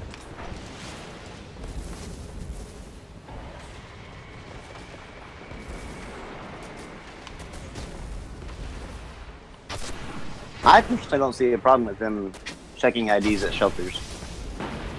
I mean, yes. It really is if somebody's got a warrant or, yeah. They gotta have public safety.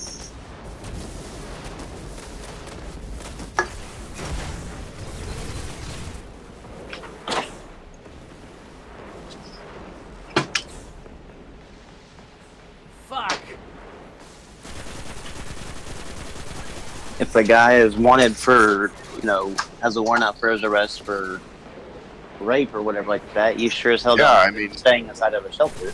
No, you couldn't do that. Yeah.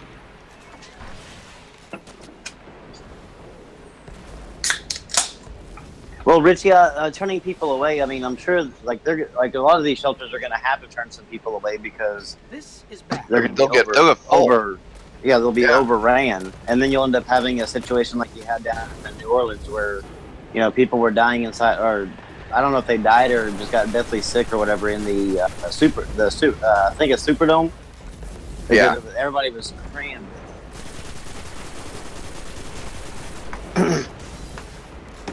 But the people, I guess Houston, Texas people said that they were gonna do a ID check, check for illegals and check for warrants and stuff like that.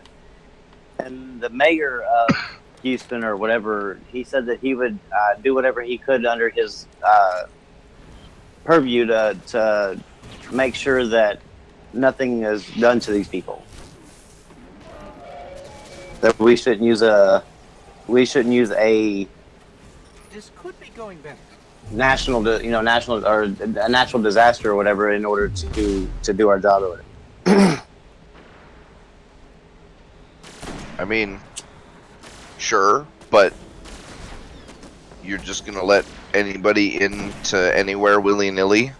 Yeah, I wouldn't go. I mean, if that was the case, I wouldn't go into a shelter. No matter what, yeah, there are going to have to be certain places where they check for people who can't, like you said, outstanding warrants, and I mean, there's no way around it.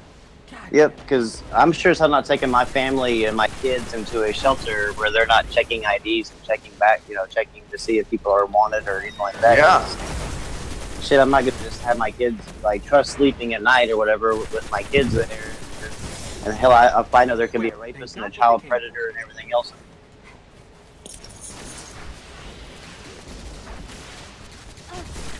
Yep. I know that apparently, so I guess the hurricane hits tomorrow, and then goes from there. I guess.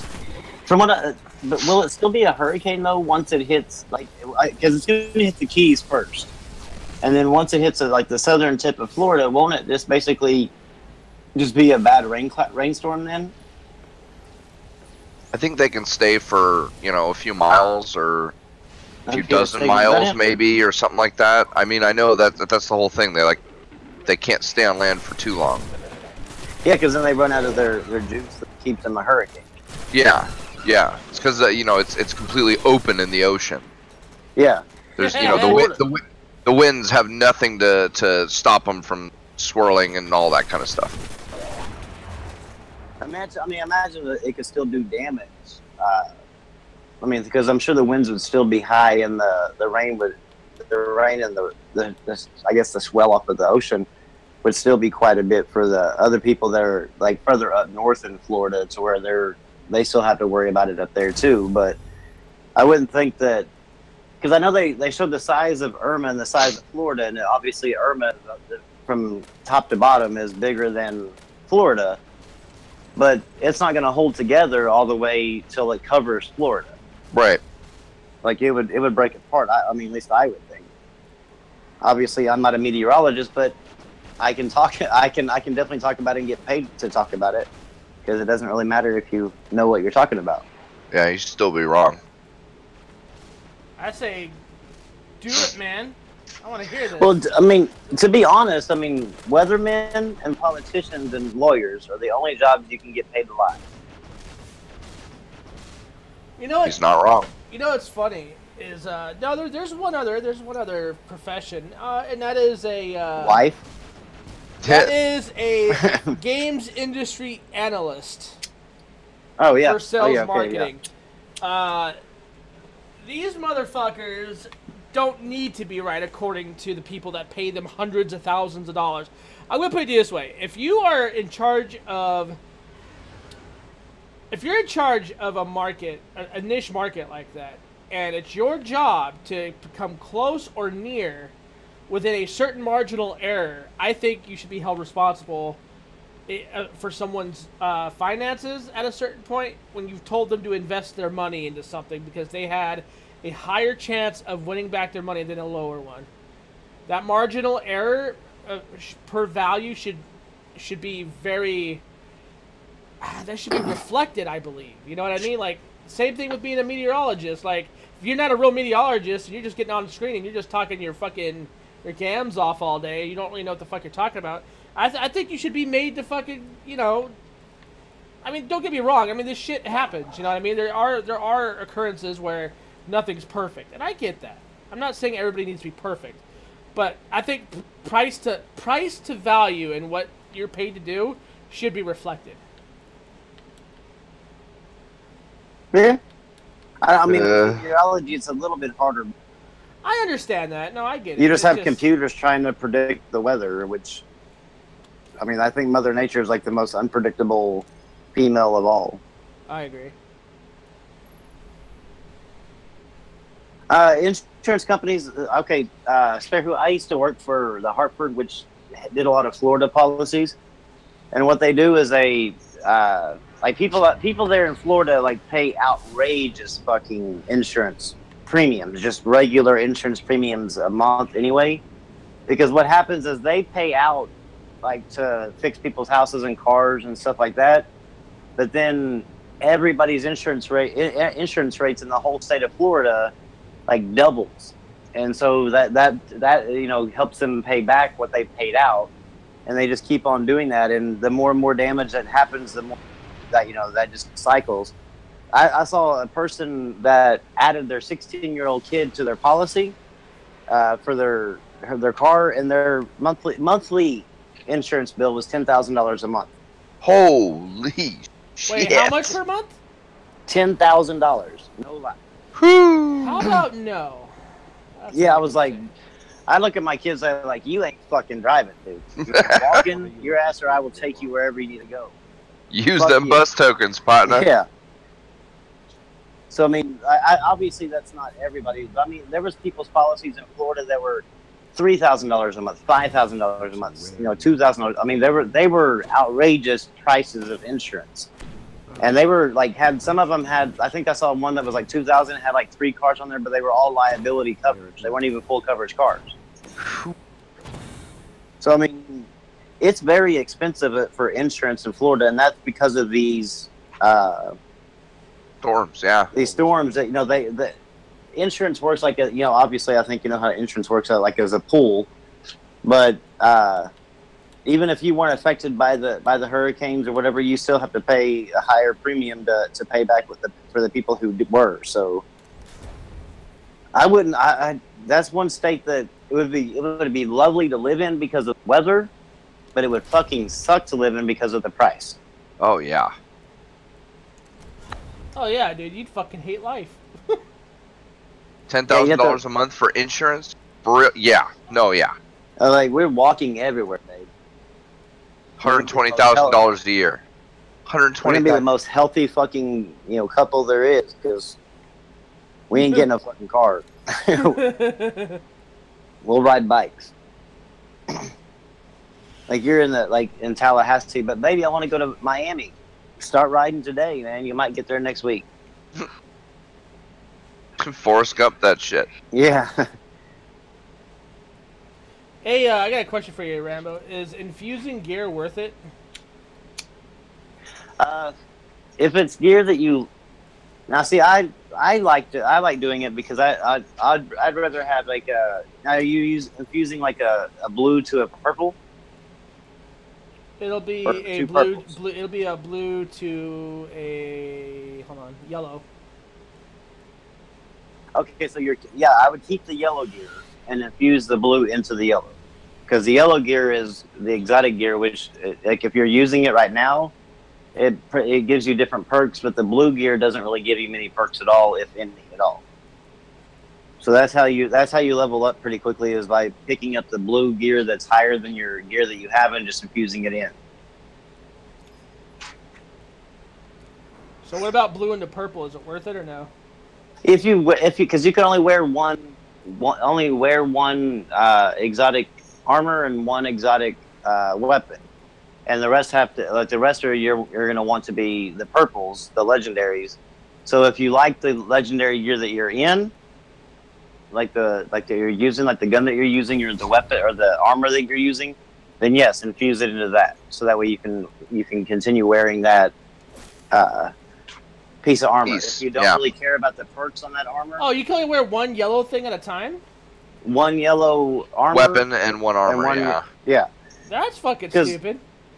No, it's not, because those things have like hellacious perks, and if people wore that, they'd be on, like, you wouldn't even have to worry, Yeah, you'd have like stacking percentage based, whatever. You'd be unstoppable. Yeah.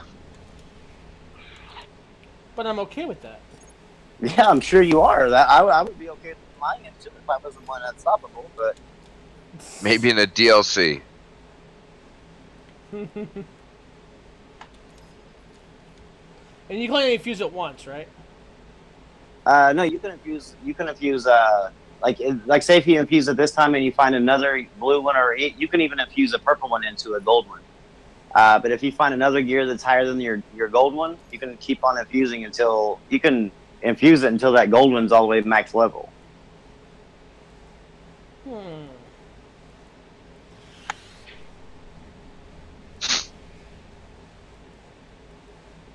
Interesting. Yep.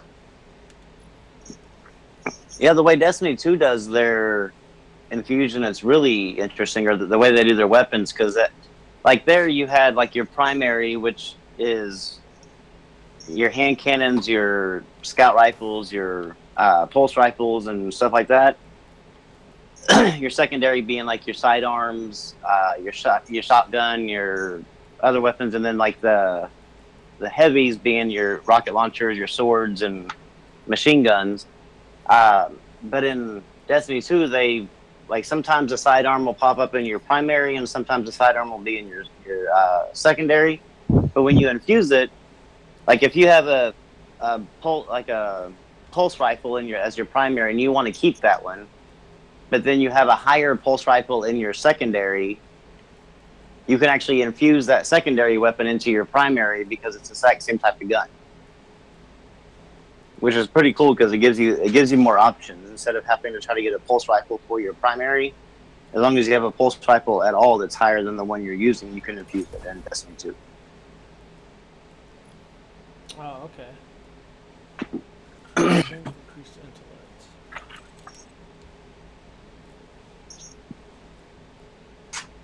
$215, $220, but the increase of this shit looks awesome.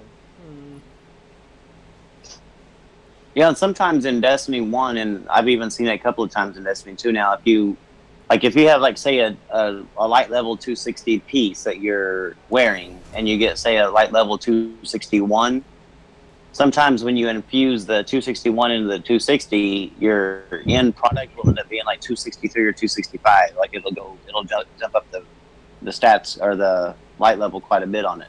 Yeah, and then sometimes it'll just go basically to 261. Yeah, when we first started this podcast tonight, I was at like 218. Now I'm up to 235. Nice. So I was just trying. I think max is 400. I think. Yeah, that's what I was told. It was like 400. And the max for Destiny 2 is right now, like starting out, is 300. So I don't know what they're going to eventually get up to by the time they finish Destiny 2. Because I think the max light level in Destiny 1 before the first expansion was like 220. So it doubled. Yeah, I mean it doubled by the end of the game, and so now, I mean, here we are. And I'll bet you Destiny 2 is going to have a longer run than Destiny 1.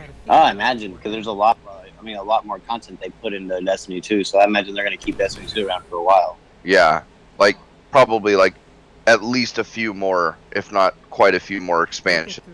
Yep. Yeah. Because, I mean, yeah, redesigning from scratch is hard and expensive and time-consuming. I'm saying. Yeah.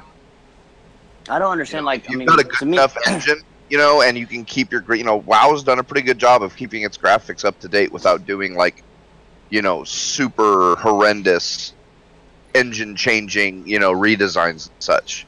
So if Destiny 2 can, that's the thing, Destiny 1 plays pretty fucking good, but maybe there were things that, like, they were just like, okay, we've got to change them, and it'll be easier to start over.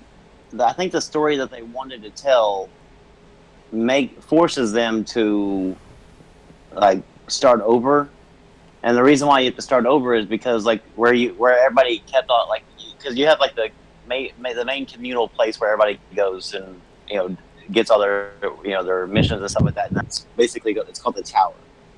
And where Destiny 2 starts, the Cabal came in and destroyed the tower. They bombed the tower, and so you lost all your weapons, all your gear, everything. Basically, you were just whatever you had, on you at the time. That's all you have, and so that's the reason why I think that they created Destiny 2 is because they wanted to create start over a little bit. Yeah, they wanted to tell this particular story. Now I don't know if they have plans to, like, something else gets destroyed. I wouldn't see. It would be kind of like redundant to, like, for them to rebuild and then all of a sudden get destroyed again. Right. Yeah. So I mean, hopefully this time they just keep it around and just keep doing like WoW does and adding just big expansion packs every time.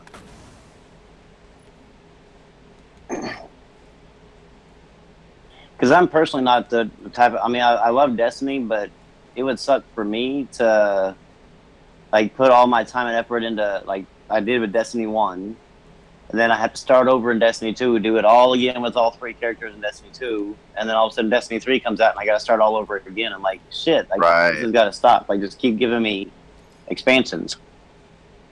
And they could do expansions like every 6 months to a year. Sure. Content can be easy to make if you design properly. Yeah, and some of the crazy stuff like in Destiny 2, Destiny 1 is like some of the missions that you would go on early on. Like the later on missions were basically the exact in the exact same area, except you were going in reverse. Sure. And so I mean, people were bitching about it, going, "Oh, you're just reusing assets." Well, I was okay with it. I mean, like as long as it gave me more stuff to do and level up, then yeah. I mean, that was the purpose of it. That kind of thing could be a whole new set of challenges. You know, if the level design is planned right. I wasn't really going, well, I want to see new places every single time that I go into a mission like that. And you can't expect that in a game like this or WoW or whatever. No. There's going to be large areas with, you know, there will be some very different, you know, scenery and whatever, landscape. But there's going to be large areas of those landscapes because you can't have different shit every 10 feet. Nope. And trying to, doing that and only charging $30 for the expansion, that's not going to cut it. Like it would be like a $60 expansion every single time because they would be having to basically create a new game every single time that they were to create a all new everything every single expansion.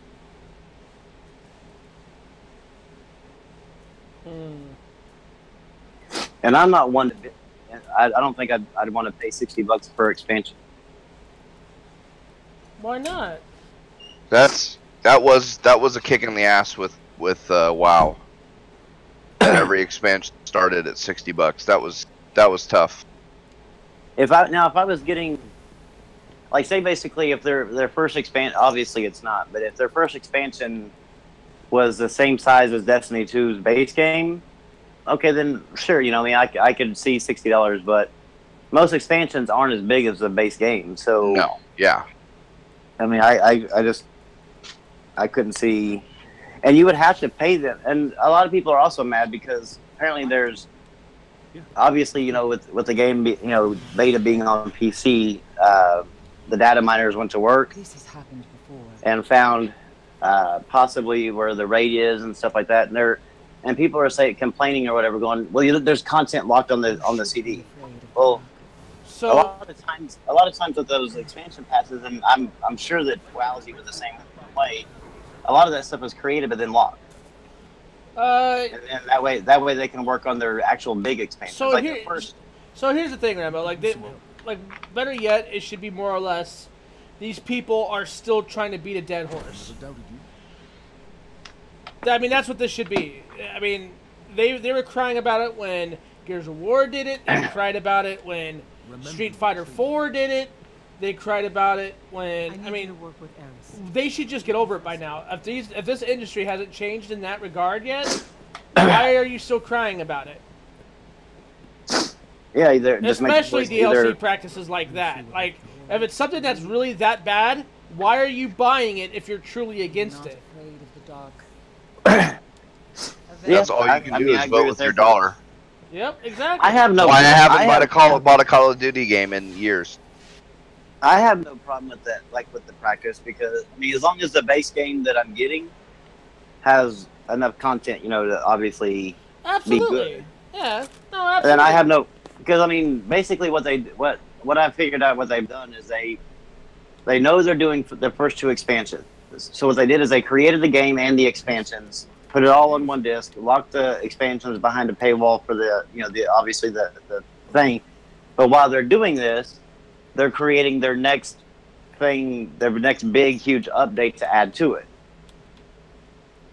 Kind of like how they did with the Taken King. Like the Taken King was a lot to like the base game, but while they were, you know, they didn't have to spend all that time creating each expansion. They were able to just go straight into like creating another big expansion, and then Rise of the Iron. You know, again another big expansion to where they were able to they had time to create that. Because usually the first two expansions that they add aren't really really super big. They just like basically add a raid and a few strikes to maybe a few more missions, you know, here and there. But for the most part, like with Destiny 1, the first big. Yeah, Cyrus, I think that's what it is. Like where, like they found the assets, like the areas where you could see, basically that there was an area where like you could tell it was a start of a mission or something, but like it wasn't complete. Obviously, I mean it's there, but it's not fully complete. And people were still pissed off that the fact that the items were even there. Like they were thinking that if it's an expansion, you shouldn't be able to see any form of the item. And I don't know. Well, I mean, technically, if it came on the original disc, is it really an expansion? Well, if they're not actually done coding and everything else for it, like actually completed, then would it still be an expansion? I mean, I guess technically. Well, either way, it doesn't matter. It's the fact that people are still supporting it and they're still bitching about it. It's like, come on, people. Like, wisen up. If this is something that bothers you, don't support the company. As simple as that. I don't know. Like, I wouldn't expect a group of gamers to still to this day be wondering what's on that disc. Like, are you serious? We've been over this like at least 30,000 fucking times prior, and it hasn't changed since. Because guess what? People are still gonna buy what they buy, and they're gonna be as arrogant as fuck when they do it. They don't care what anybody else thinks, because I'm the same way. So, I mean, if that's really going to be a thing to where people are going to complain about for the end of days, then they should probably speak up against it, speak with their wallets, spread the word, don't downplay people when they do buy shit, try to encourage them not to purchase the shit. That would probably get them a little bit more of a foot in the door, But yeah, because you're definitely... not getting anywhere by calling people names for buying a game that you think has bad practices. Absolutely. The only thing you're going to do it. We know exactly who does this. Yeah, the only thing you're going to do with me is embolden me to buy even more. Exactly. Same here. Yeah. Because I'm just going to be like, yeah, you called me that. Well, guess what? Now I'm buying like 12 copies. You're like, the Xbox 360 was a shit console. Guess what, Nick? I just bought 3 of them. Yeah, just to like show you, like, I don't give a shit what you say, and the more you call me names, the more I will like go out and do it just to spite you. Yeah, that was I know who Forensic is like was really big about pre-ordering, and I pre-ordered the shit out of games just because of certain things. Yeah, which is fine. Everybody has their own line. Yeah. And whether that includes things like DLC or on disc DLC or pre-ordering or or whether it's some games some are people worth pre-ordering. So yeah, some people will pre-order certain games if it's from a publisher they trust or whatever the reason. Dude, and absolutely refuse on a game they don't know anything about. I bought fucking Cuphead the day it was announced on Xbox. I was like, yeah, I'm pre-ordering. And then like somebody made a chat, like, I'm not gonna mention his name, but he made a little fucking snide remark about it in the Discord server, and I was like, excuse me? I'm like, you pay my bills, huh? Right? Yeah, some people call me stupid or whatever like that. For like, I posted like my pre-orders, whatever. And people like, you're stupid. Like, you're the reason why the industry is the way it is. I'm like, guess what? Now I'm gonna go back and pre-order 7 more games just because like you're being an ass. Like, there's other ways to communicate that displeasure, but doing it that way, you're definitely gonna just make me go, yeah, fuck you. I'm gonna do it even more now. It's like, oh, you were trying to make a point to me to not do this, and guess what? I'm going to do it. Congratulations, dummy. That's right, vegans. For every animal you don't eat, I eat 3. You're like, you want me to save the chickens? Guess what? I'm going on a genocide the next week. Beef, chicken, and bacon. What are you gonna do about it? Come at me, bruh. I don't know. Like I said, man. Like, if you want to induce change, if you want to change things about a market you don't like, and I think some of us could learn a thing or two from each other. Is you got to be willing to reach out to people in a more positive note. Like, if you tell people and you disparage a group of people because they buy a certain game, like Call of Duty or whatever, and I mean, the first thing you do is you call them a bunch of fucking idiots. Guess what? You just lost a platform to speak your mind on, because nobody else is ever going to listen to you again. So, like, if you want real change, especially the DLC practices, like, make videos about it. Fucking stand up for it, you know? Be like, hey, this is fucked up. Why are we doing this? Don't just fucking sit there and disparage people and think people are gonna just fucking listen to you because you're on the internet. That's not how this works. Well, what do you think about, now that we're talking about like DLC patches and stuff, like Warner Brother, like the Shadow of War, people are like up in arms because the Shadow of War developer, one of the developers, died of cancer during the making of the game. So what they thought would be cool is to put him in the game to kind of like immortalize him, or whatever. Mm-hmm. And they're gonna, it's DLC, that's gonna be added.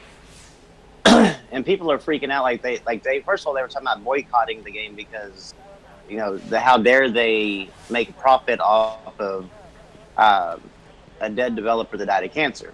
Oh, get fucked. Oh, and please. then, okay, so let's stop making movies when a director dies. Like, what the fuck? Yes. Right? So, would you not expect to see a Stan Lee scene in the movie after he dies? Hell yeah, I'd expect that. If they don't make that happen, like, dude, people would be pissed. You know what I mean? Like, dude, in memory of Stan fucking Lee, whatever footage they had to pull or tricks they had to do, just to, give one quick shot of him, just, for all time. That's the thing. Like, yeah, even if you don't like people like, shit like this, you can't deny that, I mean, their work has repercussions that span far beyond probably even, their kids or their grandkids' lifetime. Bro, these people are... To me, like, it's... First of all, I mean, it's their game, their shit. Let them... I mean, it's not like the... I mean, even if the profit... They're selling... It's a $5 character. Literally $5. So... And WB's came out and said they're going to donate $350 out of each $5 character to the family, but obviously some states don't allow the company to do that. Like, so that therefore they can't donate that money. So I guess in a way they're going to make profit in some areas, but does it really fucking matter? No. It's their fucking game. I mean, so did everybody boycott Fast and the Furious 8 because it had Paul Walker in it after Paul Walker died? Right? That's just, it blows my mind. Stupidity is real. Stupidity is real. Rise of Iron, obtained with new monarchy faction. Oh. It's just stupid, dude. It's just dumb. And I know I just said something about not disparaging people, but come on. We also got to be able to fucking choose our battles right and call it out for what it is. It's stupidity. Yeah. It's stupidity. It's dumb. If you're going to call it a developer, at least make it worthwhile. I mean, not something like this. Silly shit to be bitching about. At least make it worth the while of those that are listening. Fuck. Like, if you're gonna call some shit out or you're gonna be crazy about it, I mean, fucking hell. Make it fun. Throw a joke in there. Right? Dark humor's good. I love dark humor. Do that. Bruh, I'm dead. Too soon? Come on. I don't know. Something. War Cult Allegiance, which I thought I was a part of. What the fuck? Outraged too, Cyrus. Everybody wants to either be a victim, outraged, or both. More of both they are, the more righteous they can fucking be. Righteous!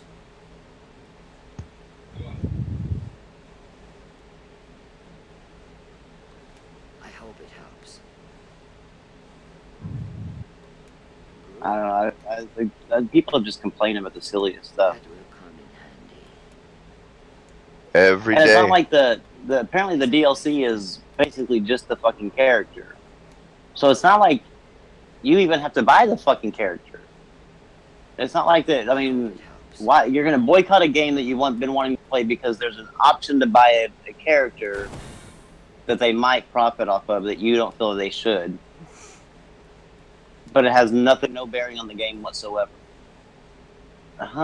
It just makes me go back to like when Crap Gamer said that he was canceling his Quantum Break pre-order because the game was gonna go to PC too, and Phil Spencer was like, "So you're canceling a pre-order for a game that you wanted to play because other people get to play it?" It just makes no fucking sense. I'm sure to them it does. But yeah, I mean, they're like, "Well, I'm standing on my morals." No, you're not. I hope it helps. You got some fucked up laurels there, with that.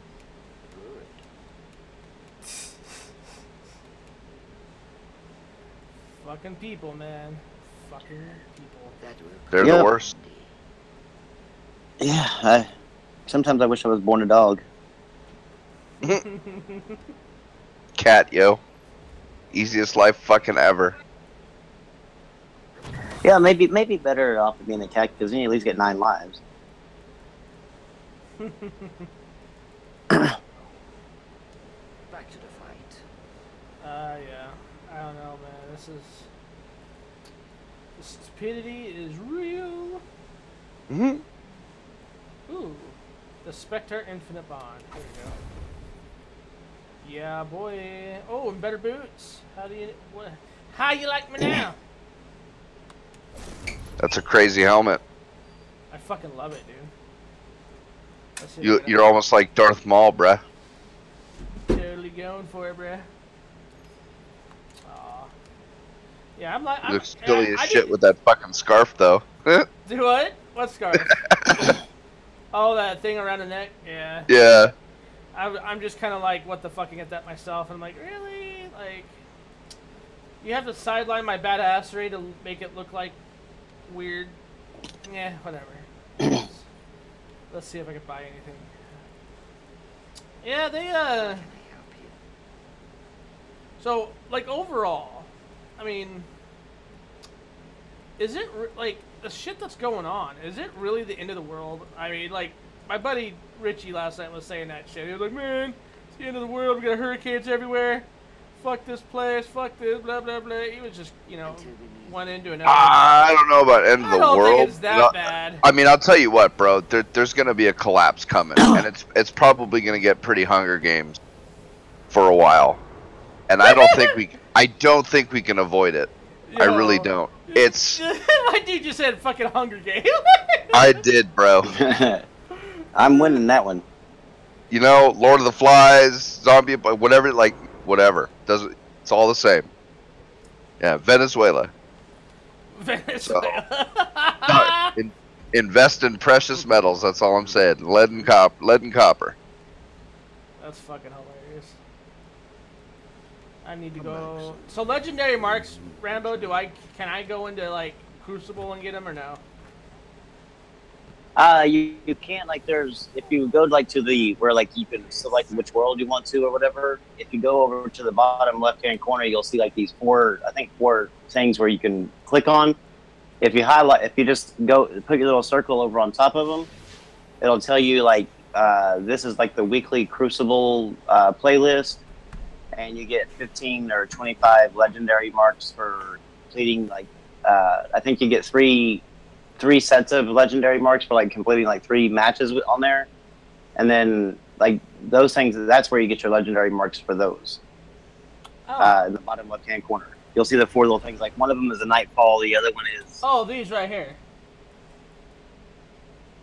Let me see, let me get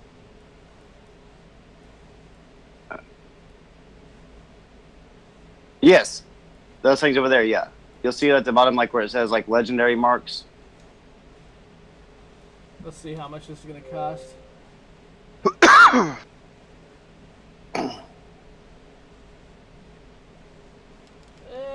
That's not happening. Yeah, you guys saw the last 4 numbers, but that's all you see. Wait, what? My credit card information was on here. Oh. Like, good thing they only see the 4 numbers.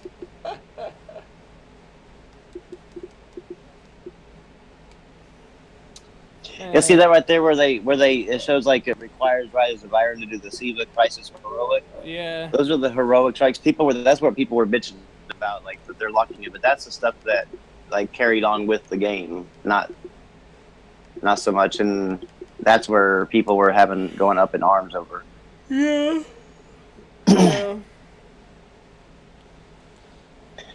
Yeah. If you're gonna do the Crucible though, go back to the tower and get your like Crucible bounties. If you completed the Crucible quest line. I go back to the tower then? Well, there's two different types of Crucible bounties. Like you know who the bounty guy is at the tower, right? Yeah. Okay, he has gray ones, which are the ones like PvE, and then the red ones are all PvP. They're like Crucible bounties. But then if you like, do you know who Shax is? I think so. Shax is like the Crucible master or whatever. So you go to him, which he's downstairs in the tower, and to your right whenever you go in there. Yeah. Whenever you go in there and talk to him, you'll have a quest line for him, and it's a lot of shit you got to do, and a lot of Crucible matches you got to play.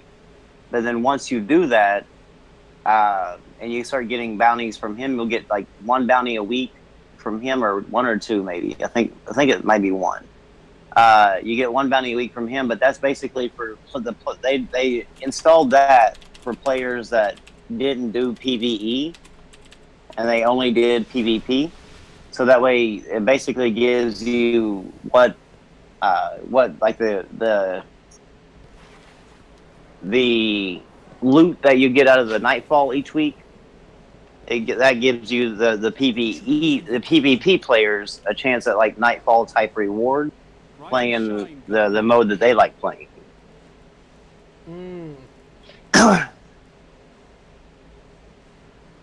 But I mean, if you're basically just doing the main storyline and not really doing all the side, the side things and stuff like that, just like breezing through the main storyline, then it's not really worth going through all that. Just that was basically for people that were playing Destiny 1 quite a bit. But if you're just like busting through the storyline so that way you can get the story down, then I would just continue playing the story and not really worry about the other stuff.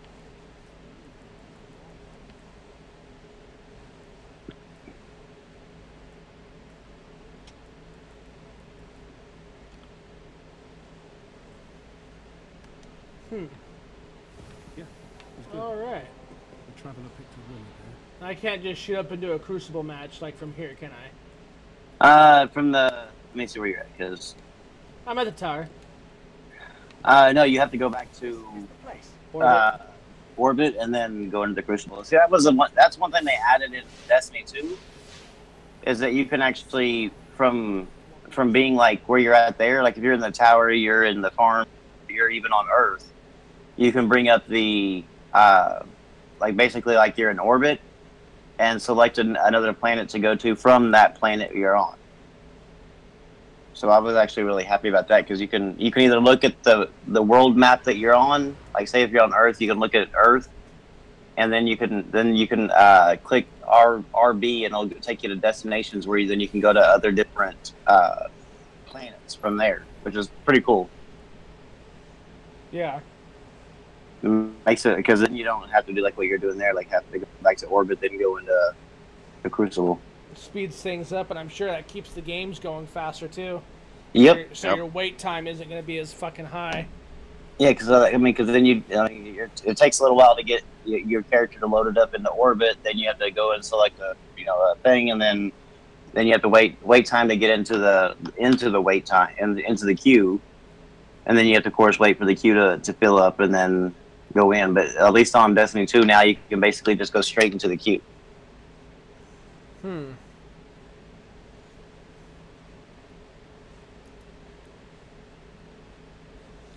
Man. So is there much to cover? Is there anything else gaming related anyways? Anything coming up that's good? Not really. I mean, nothing that I know of, at least. Besides our Shane didn't make it, didn't even tell me if he was going to be here or not. Yeah, he hadn't even like replied back at all. Mister, I got a brand new phone. Dick. Fucking download Discord, bruh. Alright, well. Shit, well, I already know you've been playing for 12 hours. What about you, Pete? What have you been playing? Overwatch, mostly. Little Team Fortress 2. I booted up Wolfenstein 2. Team Fortress 2? I mean, wow. Titanfall 2. I'm like, dang! I'm like, did this guy really just say Team Fortress 2? I did. And Terrible. Metrox says, cover my asshole. Cover your asshole, bro. Like, what? Over-salting your butthole? Is that what you want us to do? I mean, kind of awkward. It's a little weird. A little, yeah. But I'm not exactly against the idea. Bravo team. Because it is your butthole, after all. So, I mean... I guess. Together, team. See, look at this Crucible. Bam, right off the bat. No, it's actually, it waited a little bit, but whatever. Not too shabby. Like I said, I'm surprised people aren't even still playing this game anymore. Yeah, Well, me too, I mean, actually. Is the beta for Titanfall 2 still going on? Titanfall 2 is alive Wow. and well. Destiny 2, bro. No, Destiny 2. Too many Yeah, twos. There's too many fucking twos. Have you guys noticed this? Every game, it's 2 now. Yeah, Even the old this one. year was like the year for the sequels. Yeah. Knack 2, Ah, Destiny 2, and they Star Wars all get Battlefront fucking 2, confusing. Yeah. Call of Duty World War II. I mean, it's like everything fucking... Everything was 2 this year. Yeah. And there's a lot of them that either have alternates, older alternates that are also a 2, or oh, dude, it's yeah. They really need to get off the sequels. Get some new shit, guys. No, the sequels are like that. That lets you know that at least somebody made a good game. Fair enough. I mean, that obviously now it sucks whenever that's all you're getting is a sequel, but I mean, shit, like, I would have loved to have, like, a Rise 2, a Sunset Overdrive 2, any of those, like, good Xbox exclusives that they had that I wanted a fucking sequel for, but we'll never see now. It sucks. They were actually pretty decent games, but for some reason, they didn't do the... They didn't do the thing. They didn't do a sequel. Oh, yeah, Richie, the World War II, I said that the year of the sequels, but obviously World War II is a sequel to World War I, and Battlefield 1 did the World War I, so definitely, technically it's still a sequel, but not to the same developer.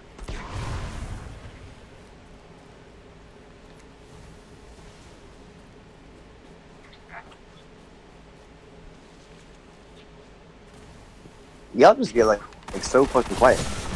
Yo, like, I've just been focused on gaming, man. I've been playing this shit like a no-lifer for a while now. I mean, probably more than I know the ever feeling. expected. Terrible. Now we got 5,000 hours in that. Actually caring about this game, I never saw that one coming. I mean, I thought. Man, for sure. there's. I'd have to think hard about the games that I've put 5,000 hours into. I think like maybe the first Counter-Strike, maybe. I don't know about like StarCraft or any of those. StarCraft 1, I put 600, I think, into it, and then Diablo 2 and Diablo 1. Yeah, Diablo 2 I might, yeah. I put 'cause like well I over played that game 5,000 from the easily. very beginning. Yeah, Yeah, and same. I did a lot of ladder and shit like that. So I might have put something in that number up there. Diablo 2 was like literally, you want to talk about no-lifing? I literally got a good chunk of my life dedicated to that game. What else? As I think I'm up to like 20-something hundred on Dota 2. So, but that's a newer game. How many hours? Yeah. 2400, I think. Destiny's the only one I've ever put that kind of hours into. Besides, I mean, obviously, if they were counting hours like back in like Super Mario days, I'm sure that. Yeah, I'm sure. Like, oh man, I'm sure those games like definitely took the cake on as far as like where I spent most of my time. But like maybe not an individual one, but Crash Bandicoot. I'm sure out of like 2 or 3 Crash Bandicoot games, I probably easily put 5, 6, 7,000 hours into them. I mean, because back then, I mean, you had like, especially like Super Mario Brothers, like when that game first came out, and for years after, you would sit there and play for weeks. Like, oh yeah, the same level over and over, Yeah. trying to get just a little faster in one part or jump a Yep. little higher there. Or, yeah, yep. It wasn't like I'm done, I beat it. I'm going to the next one. It was like, Yeah, I didn't think about that. Oblivion and maybe Skyrim. I don't know if I put in the same amount of Skyrim that I did with Oblivion, but I probably put somewhere around 4 or 5 grand with Oblivion too. I've never even played them, so. Oh, that was one of my favorites. I did buy the remaster though for PS4 for Skyrim. I plan on playing it because I've never played it before. Heavy ammo. Because back in the reason why I never even gave those games a chance, even the older Fallouts back then, was because I was working 17-hour days, 7 days a week, and so those games required a lot of time. Heavy And ammo. so I was like, I had to pick and choose my games that I wanted to play wisely. Oh And yeah, those definitely were not ones those that, are a you time know, sink. Yeah, yeah, those basically I would have been playing that one game all generation long. exactly. Yeah, I mean, you Uh, could easily, even if you were just a casual gamer, you could easily put a few 100 hours into something like Oblivion or Skyrim Yeah. without, so without breaking a sweat. now that it's remastered for the PS4, I figured, you know what, I'll try to play it and see possibly if I can even platinum Skyrim. Sure. They say it takes a lot of hours to platinum Skyrim, and you don't actually even have to complete every quest. No, no way. Yeah. Yeah, that there would be no point in that. I mean, that would just be that'd literally be like a MMO grind, but for 100 hours. Just because like they have stupid amounts of quests in those games. That would suck.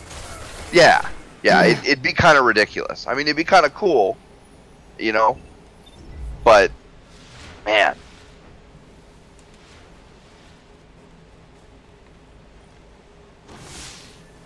Psycho Jet.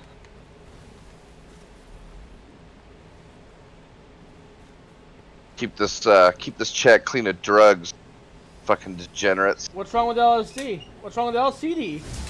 What's wrong with opiates?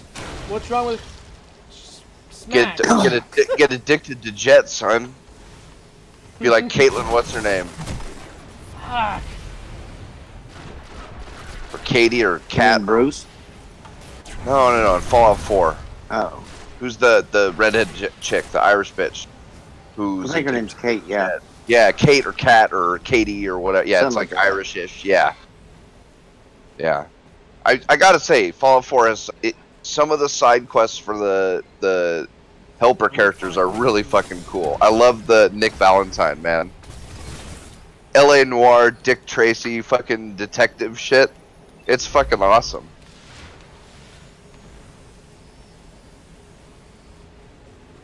Dude. Blown the fuck out, Brem. Get good. No, I know I suck at this game. I know. Oh, do I know? I mean, it just takes practice and time. Everybody sucks like that when they first start out at Destiny because you're not always on level with what you need to be, what you're playing and stuff. So, and then the PvP you just got to get used to.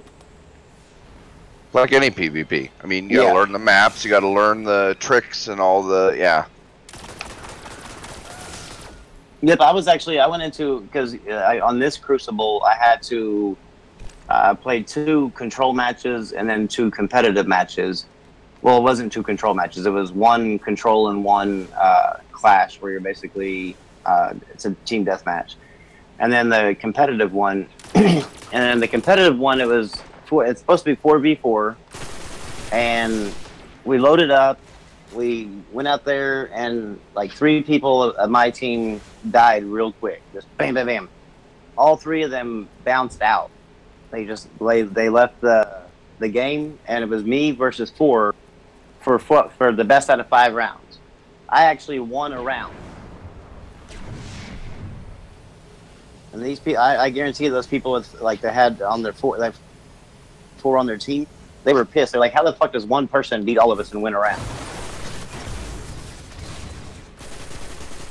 I was surprised. I was like, yeah, this is... Because you had to hide really good. I was hiding, and I'd see a red mark, kill the guy, then run and hide somewhere else and hide and wait for the next red mark to come.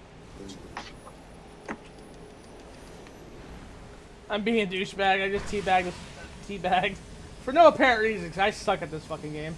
I feel like being a douchebag. Because evidently teabagging somebody... unsportsmanlike, sir. Teabagging somebody over the internet is evidently a crime punishable by death, according to some people, dude. Yep. So now I fucking do it just to be a dick. That's not playing like a gentleman. Oh, do I need to tip a fucking fedora? Jesus. They have an emote for that. Oh, there's no way I wouldn't get that. Fuck. Every kill, bro. Tip fedora. My lady. Right? I'd be miladied all over the place. That would be funny.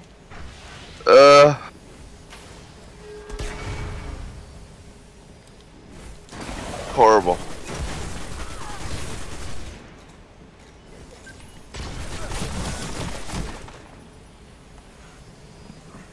Bro, they're almost dead. Get them.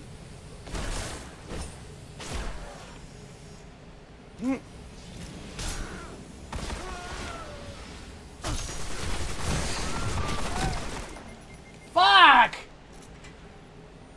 Terrible, Brem. Fuck my asshole! Fucking grub.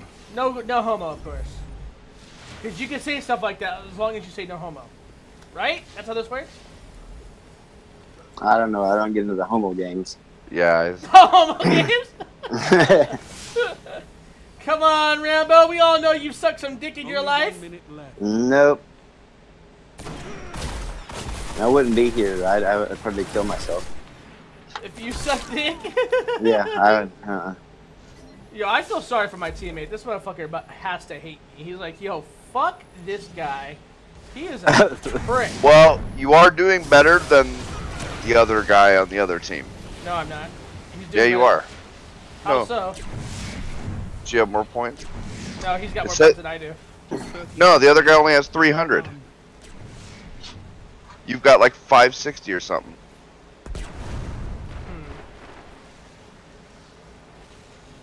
At least that's the number it said to me.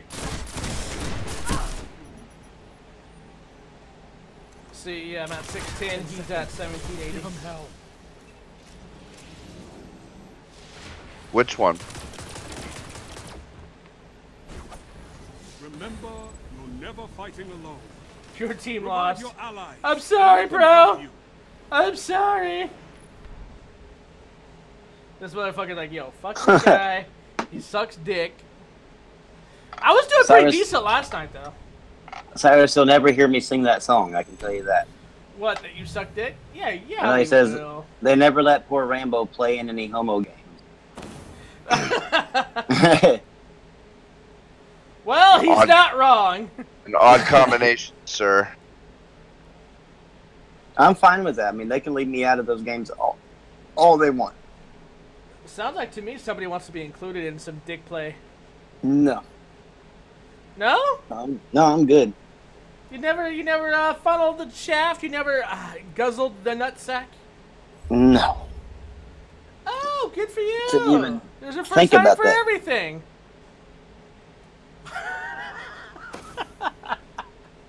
To even put those like, You're like, no, that's not happening.